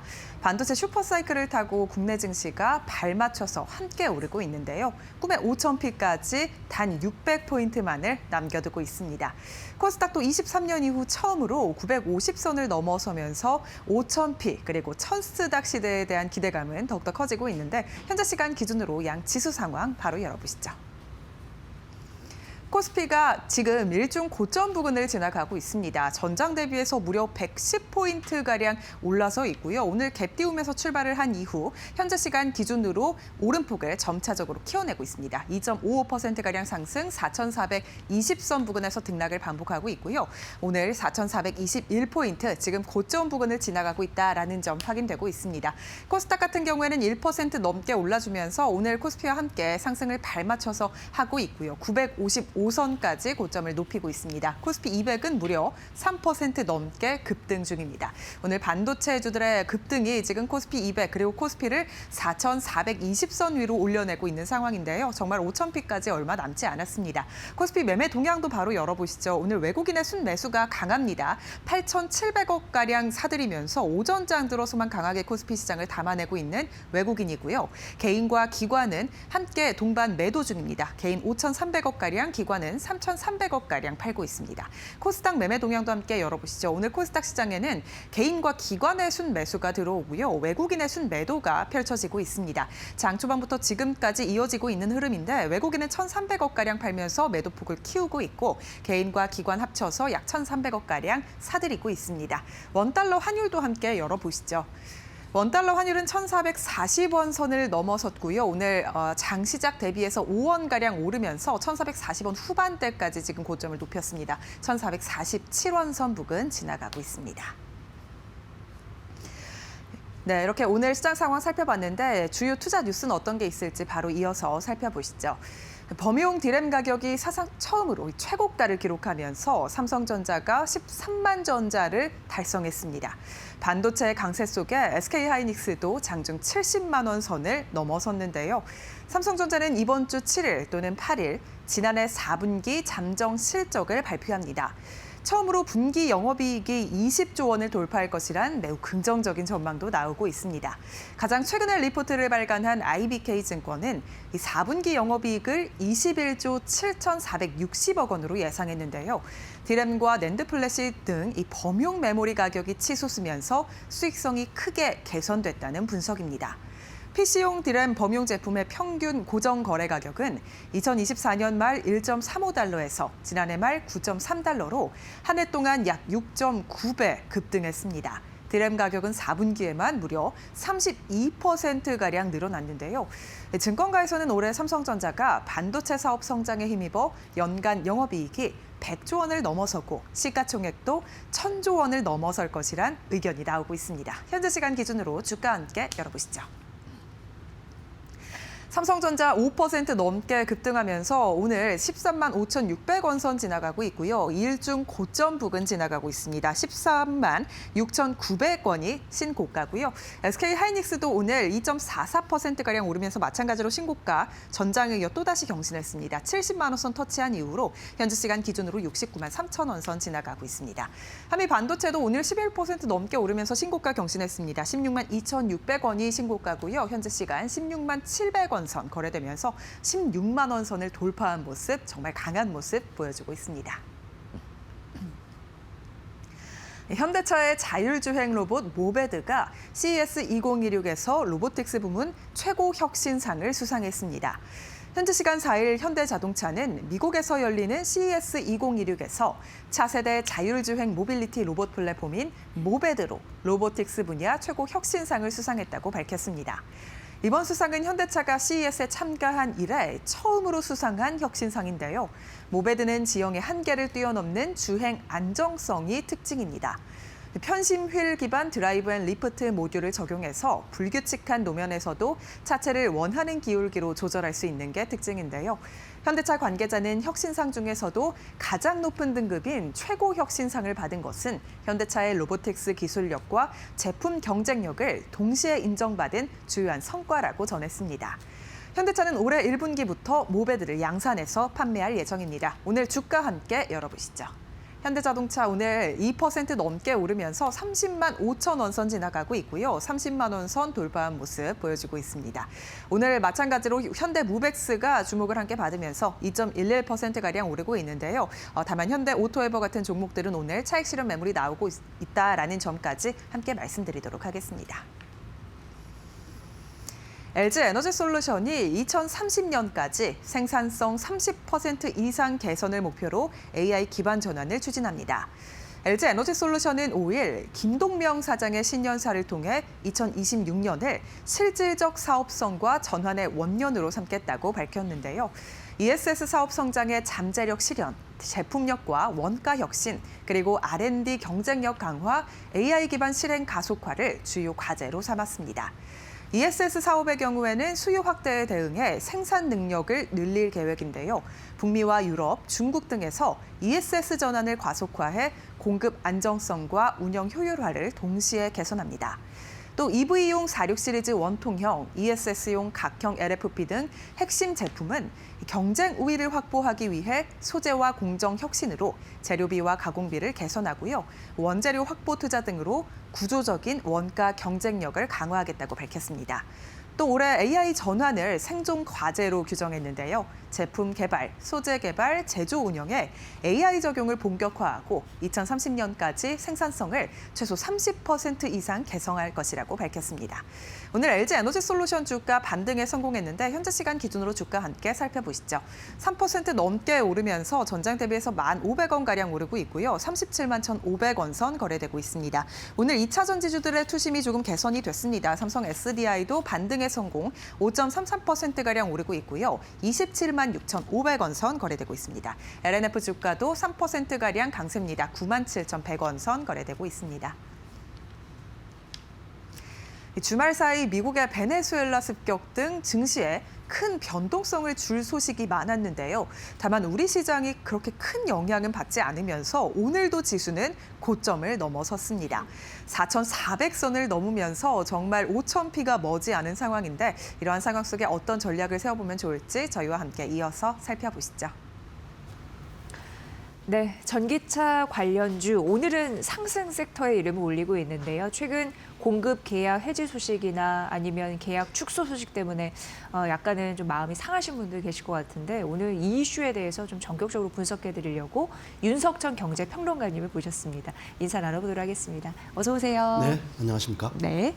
방금 저희가 LG 엔솔의 주가 반등을 좀 확인해 봤는데 최근에 좀 불협화음, 잡음 등이 있었습니다. 네네. 13조가 한꺼번에 날아가서 많은 분들이 좀 충격이다라고 느끼신 것 같아요. 네네. 대표적으로 미국 제조업체와는 한 4조 원 가까이, 네. 그리고 포드는 거의 9조 한 6천억 원 정도 네네네네. 예, 매출이 날아가다 보니까 이거 어떻게 해야 될지 빨리 좀 윤석천 경제평론가님 만나고 싶었습니다. 예, 어떻게 보세요? 일단 이렇게 예. 보셔야 될 것 같아요. 네. LG 에너지 솔루션이 갖고 있는 누적 수주액이 한 400조 원 정도 되거든요. 400조. 네, 400조 원 정도 됩니다. 예. 근데 그 중에 이제 한 13조, 뭐 한 5천억? 아. 이게 날라갔다라고 표현을 많이 해요. 그렇게 비교하면은 좀 네, 그렇네요. 엄청나죠. 예. 근데 그 400조 원 중에 뭐 13조 정도면 2.몇% 정도 될 그러니까요. 거예요. 예. 글쎄 이게 그렇게 큰 타격인지는 뭐 저는 개인적으로 모르겠습니다. 이게 저는 이렇게 생각을 해요.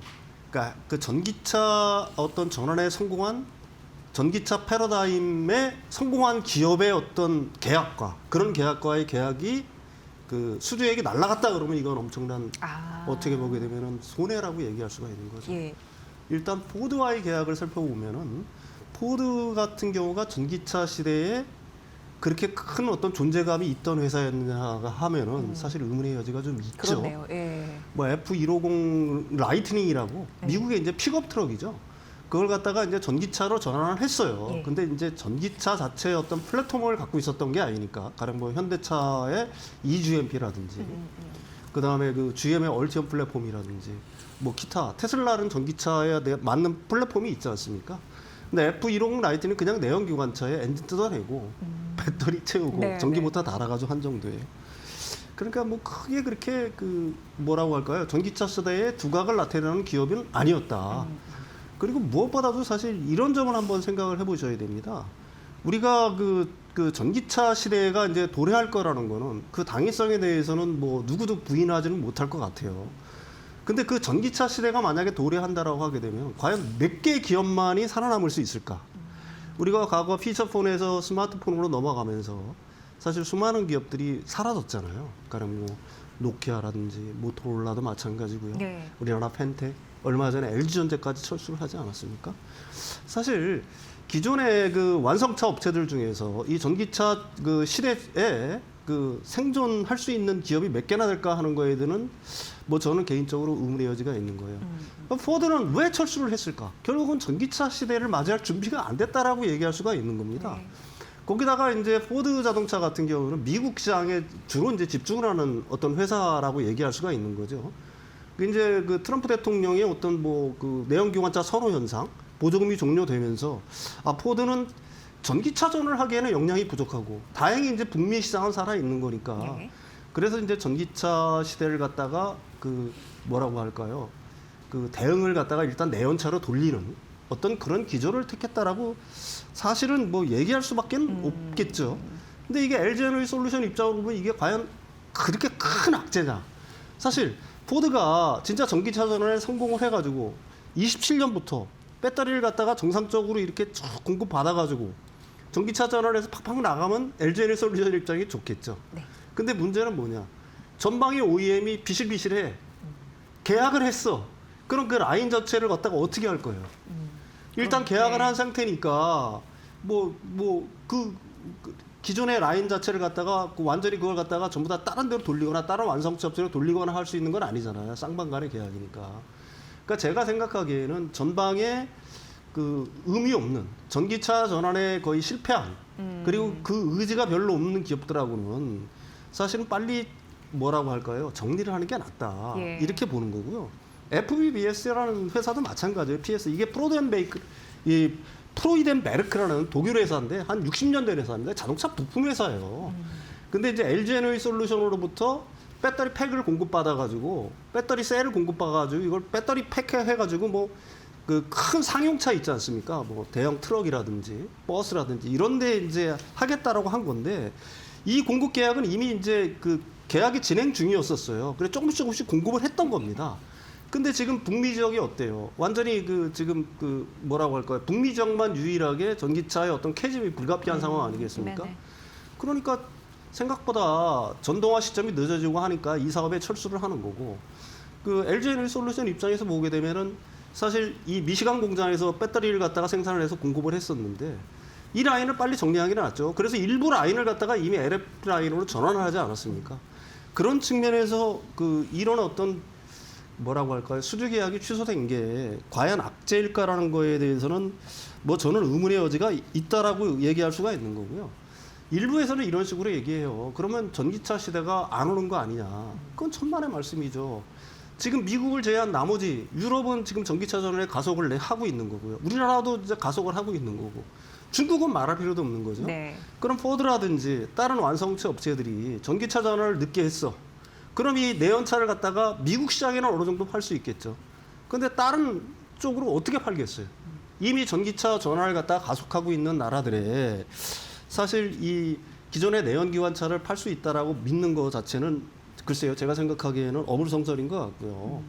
결국 어쩔 수 없다. 적자 생존이라고 보통 우리가 얘기하잖아요. 바뀐 환경에 빨리 적응하는 기업들은 살아남는 거고 그렇지 못한 기업들은 어떻게 보게 되면 도태가 되는 거다. 지금 그런 현상들이 벌어지고 있다라고 사실은 얘기하고 있는 거고요. 네. 그럼 포드는 왜 이런 엄청난 계약을 했다가 이게 취소를 했느냐.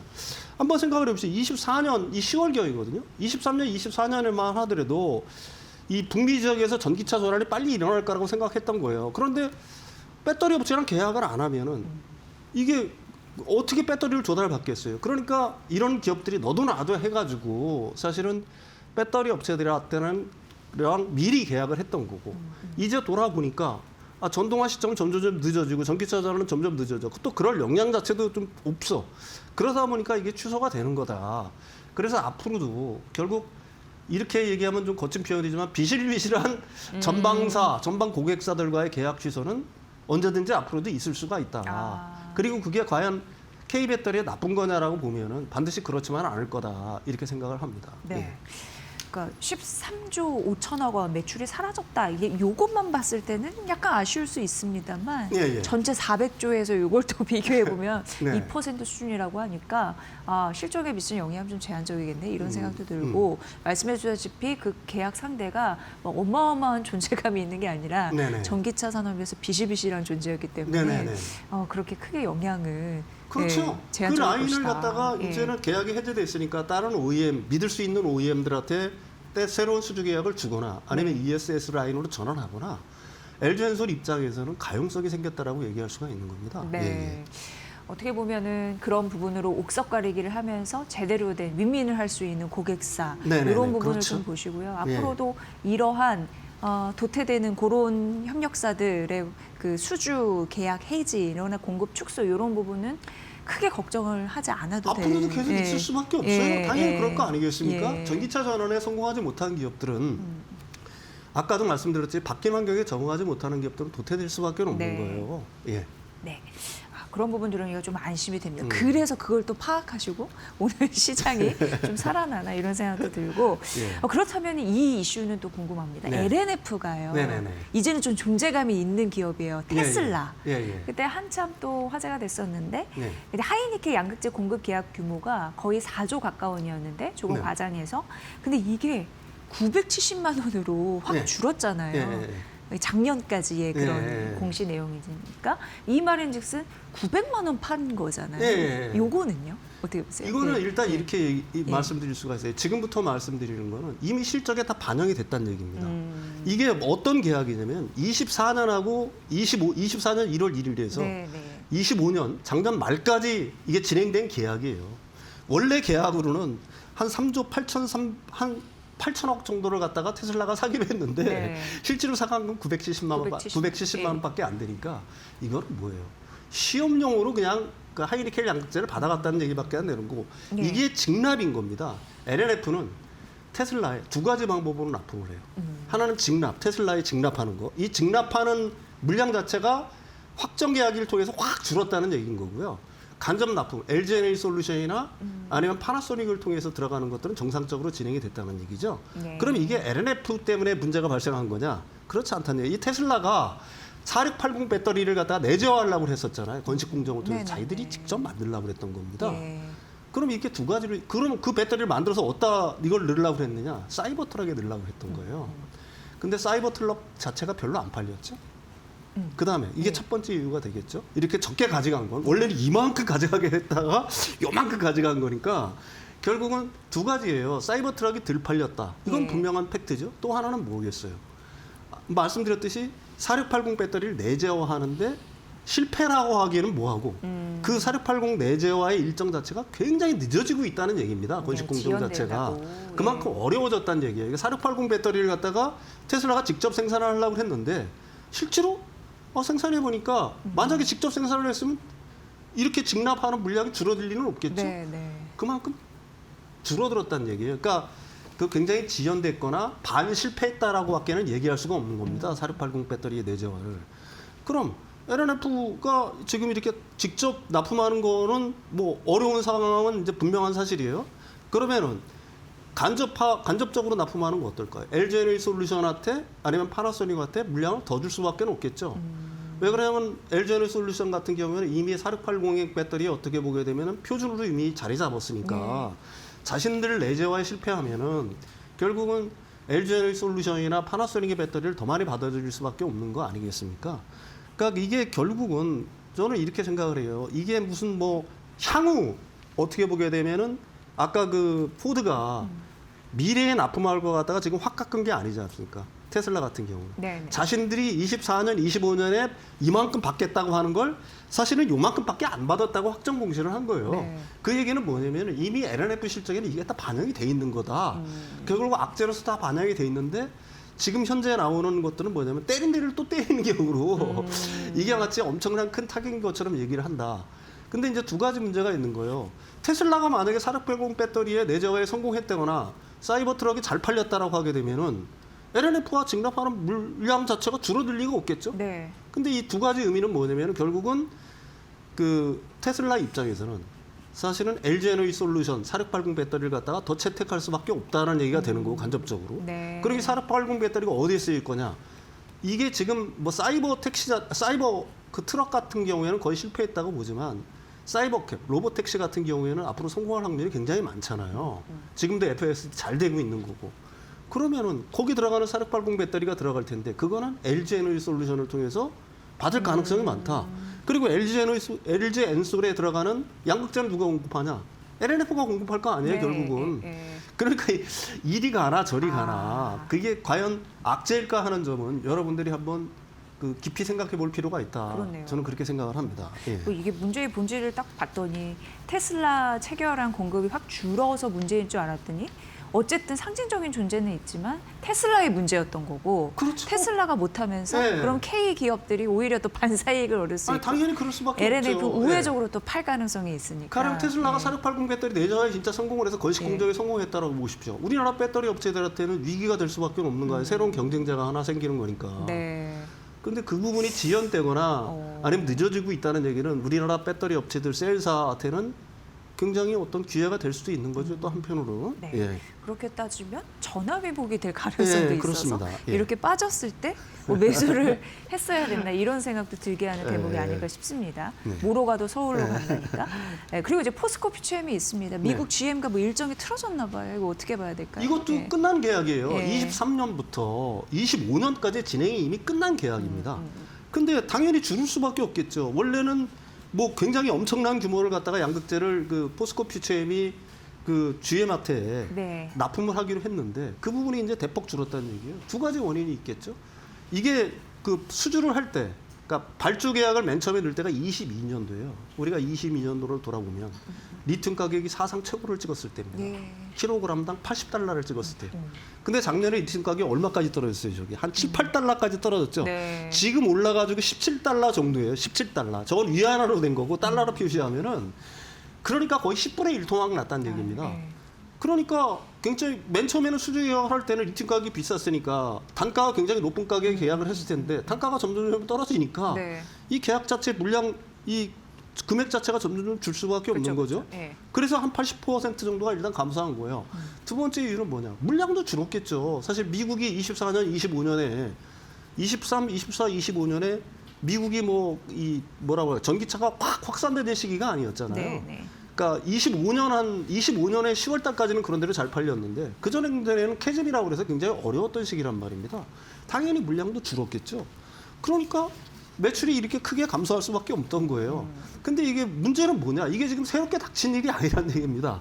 23, 24, 25년에 발생한 일이니까 네. 23년 실적, 24년 실적, 25년 실적이 이미 다 반영이 됐을 거 아니에요. 그죠? 예. 이미 다 끝난 얘기예요. 근데 이걸 때리네 또 때리냐고요? 또 때려. 당연히 그런 거 아니겠어요? 이게 두 가지 이유 때문에 사실 줄어들었다라고 얘기할 수가 있는 거고요. 네. 이게 무슨 뭐 새로운 큰 악재는 아니다. 이런 점을 강조하고 싶습니다. 네. 이 공통된 세 기업의 흐름을 보니까 본질이 훼손되는 게 아니고 그렇죠. 펀더멘털은 여전하기 때문에 네. 예, 너무 지나친 걱정은 안 해도 될 것 같은 그런 느낌 듭니다. 그리고 마지막으로 노르웨이가 작년 신차를 판매했는데 네. 정말 전기차를 거의 뭐 95% 비중으로 팔았다고 하니 네. 성공한 거잖아요. 노르웨이는 25년까지 예. 이산화탄소를 갖다 단계적으로 줄인다고 했는데 그 목표를 완전히 달성을 했습니다. 네. 이게 교통통계청, 노르웨이 교통통계청이 발표한 건데 25년에 노르웨이에서 판매된 차량의 95.9%, 그러니까 96%가 전기차예요. 플러그인 하이브리드까지 포함하면 97.5%, 12월 달만 놓고 보면 98%가 순수 전기차입니다. 그리고 나머지 2%는 그 뭐야? 장애인용 차량이라든지 응급 차량, 비상용 차량들 있잖아요. 이 부분에 대해서만 일단은 그 내연기관차가 된 거고, 그러니까 거의 100% 전기차 전환이 이루어졌다라고 얘기할 수가 있는 거죠. 그럼 왜 노르웨이가 이렇게 됐느냐?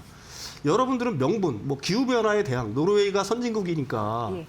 국민들이 이런 생각 때문에 이걸 했다고 하지만 천만에 많습니다. 바로 경제적인 이유 때문에 그런 거예요. 예. 노르웨이는 이 부가세가 25%예요. 그 내부에 자동차사가 없지 않습니까? 자동차를 만드는 제조업사가. 그러니까 25%를 깎아줘요. 그러니까 이게 그다음에 각종 세금을 깎아줍니다. 그러니까 내연기관차랑 동등해지거나 내연기관차보다 오히려 쌉니다. 그다음에 운행 비용도 굉장히 적어요. 뭐 주차료부터 해서 통행료, 그다음에 충전비, 전기세도 굉장히 싸요. 네. 그러니까 이런 것들이 이제 전기차 전환을 갖다가 이룬 가장 큰 이유라고 보는 거고, 제가 주목하는 건 그래요. 노르웨이가 이게 또 확산하는 가장 큰 이유는, 노르웨이는 국토 면적은 우리보다 한 4배 정도 넓습니다. 근데 여기에 촘촘한 충전망이 이미 다 돼 있다라고 얘기할 수가 있는 거고, 예. 가장 중요한 이유는 안에 자체 자동차 제조 회사가 없어요. 아. 그러니까 이 회사들이 로비를 하지 않아. 예, 예, 가령 독일 예. 회사들 지금 막 그렇군요. 로비하잖아요. 예. 내연기관차 시대 좀 예. 길게 가져가 달라고. 근데 그런 회사들이 없어. 그러니까 노르웨이가 이 전기차 전환에 성공할 수 있었다, 이렇게 보는 거고요. 제가 이 노르웨이 얘기를 자꾸 꺼낸 이유는, 우리나라도 2030년까지 전기차 무공해차, 저공해차가 아니라 무공해차입니다. 그걸 50%까지 지금 하겠다라고 하는 거거든요. 그럼 그 목표를 달성하기 위해서는 바로 노르웨이 같은 엄청난 인센티브 정책이 예. 반드시 이게 확보가 되지 않으면은 이 노르웨이 이게 그처럼 어떤 목표 달성이 어려울 거다. 네. 결국 전기차 전환에 성공을 하려면은 사용자의 경제적 혜택을 갖다가 증강시켜주는 방법밖에 없다. 네. 이게 가장 좋은 해법이다. 그 점을 말씀드리기 위해서 네.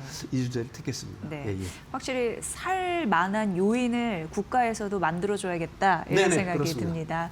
네, 오늘 전기차 시장 분석 이렇게 잘 들어봤습니다. 윤석정 경제평론가님의 분석이었습니다. 고맙습니다.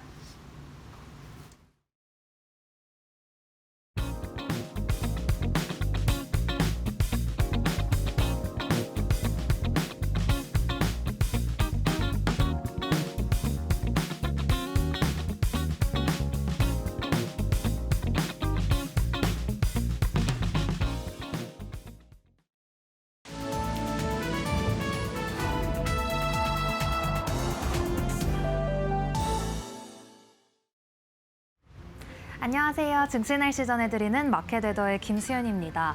오늘 우리 증시 날씨 코스피와 코스닥이 사상 최고치를 경신하면서 한국 증시 최초로 상장기업 시가총액이 4천조 원을 돌파했다고 합니다. 이러한 분위기 속에서 오늘의 시장 분위기는 어떨지 다음 장에서 저와 함께 살펴보시죠. 우선 오늘 반도체주 지난 금요일장에 이어서 오늘도 강한 햇살을 받고 있습니다. 삼성전자와 SK하이닉스가 장중에 각각 13만 전자 그리고 70만 닉스를 뚫어내면서 오늘 반도체주 그리고 소부장 종목 내에서도 온기가 돌고 있는데요. 지난 미증시에서 필라델피아 반도체 지수가 4% 오름세를 보이자 오늘 국내에도 그 훈풍이 이어지고 있습니다. 이어서 오늘 원전주 이렇게 반도체주가 잘 가다 보니 AI 모멘텀을 갖고 오늘 원전주에도 강한 햇살이 들고 있습니다. 이뿐만 아니라 오늘 국내에서는 정부가 SMR을 국가 전략 기술로 신규 지정하는 방안을 검토 중이라는 소식에 오늘 두산 에너빌리티가 오랜만에 8만 원 선을 회복했습니다. 이어서 우주항공주는 오늘도 구름 한 점 없이 쾌청한데요. 우주항공청이 올해 R&D 예산을 1조 원을 육박하게 책정을 했다. 이러한 소식 속에 오늘 국내에서는 K-스페이스에 대한 기대감이 우주항공주를 주가를 끌어올리고 있습니다. 오늘은 방산주 얘기도 빼놓을 수가 없겠죠. 트럼프 대통령이 현지 시간 4일 베네수엘라 대통령을 체포한 가운데 지정학적 리스크가 고조되면서 오늘 국내에서는 방산주가 오름세 보이고 있습니다. 반면에 오늘은 엔터주에는 비가 내리고 있습니다. 이재명 대통령과 시진핑 국가주석이 2달 만에 오늘 정상회담을 갖는데요. 시장에서는 최근에 이 한한령 해제 기대감이 이 엔터주의 주가를 끌어올렸습니다. 하지만 오늘 강훈식 대통령 비서실장이 한한령 해제까지는 사실상 시간이 걸린다 이러한 발언이 나오자 오늘 엔터주가 큰 폭으로 주가 밀리고 있습니다. 이어서 비트코인 관련주는 오랜만에 이렇게 포착이 되고 있는데요. 이 주말 사이에 베네수엘라 대통령이 체포가 된 가운데 이 비트코인이 3주 만에 9만 달러 선을 회복하면서 오늘 국내에서도 관련주가 움직이고 있습니다. 이어서 오늘 주목해봐야 할 증권사의 리포트들 하나씩 톱어보시죠. 우선 오늘 삼성전자와 SK하이닉스에 대해서 목표가 상향 리포트가 쏟아져 나왔습니다. 우선 삼성전자 같은 경우에는 올해 시가총액이 1,000조 원을 돌파할 것이다. 그리고 이번 주 목요일이죠. 삼성전자의 잠정 실적에서 특히나 영업이익이 20조 원을 넘어설 것이라는 전망이 나오면서 오늘 삼성전자 폭염같이 뜨겁고요. 또 SK하이닉스에 대해서는 메모리 가격 급등으로 HBM 시장에서 리더십을 유지할 것이라며 오늘 흥국증권에서 목표가 94만 원 제시했습니다. 이어서 현대차 오늘 주가도 맑음이고 전망도 맑음입니다. 오늘 NH투자증권에서 로보틱스 그리고 자율주행 등 신사업이 부각된다며 목표가 40만 원 제시했습니다. 이상 1월 5일 증시 날씨 전해드렸습니다. 삼성전자가 5%, SK하이닉스 3% 상승하고 있고요. 오늘 반도체 정유 그리고 2차 전지 강합니다. 오후에 한중 정상회담 이슈 주목하십시오. 저희는 내일 오전 10시에 여러분들 뵙겠습니다. 함께해 주신 여러분 고맙습니다.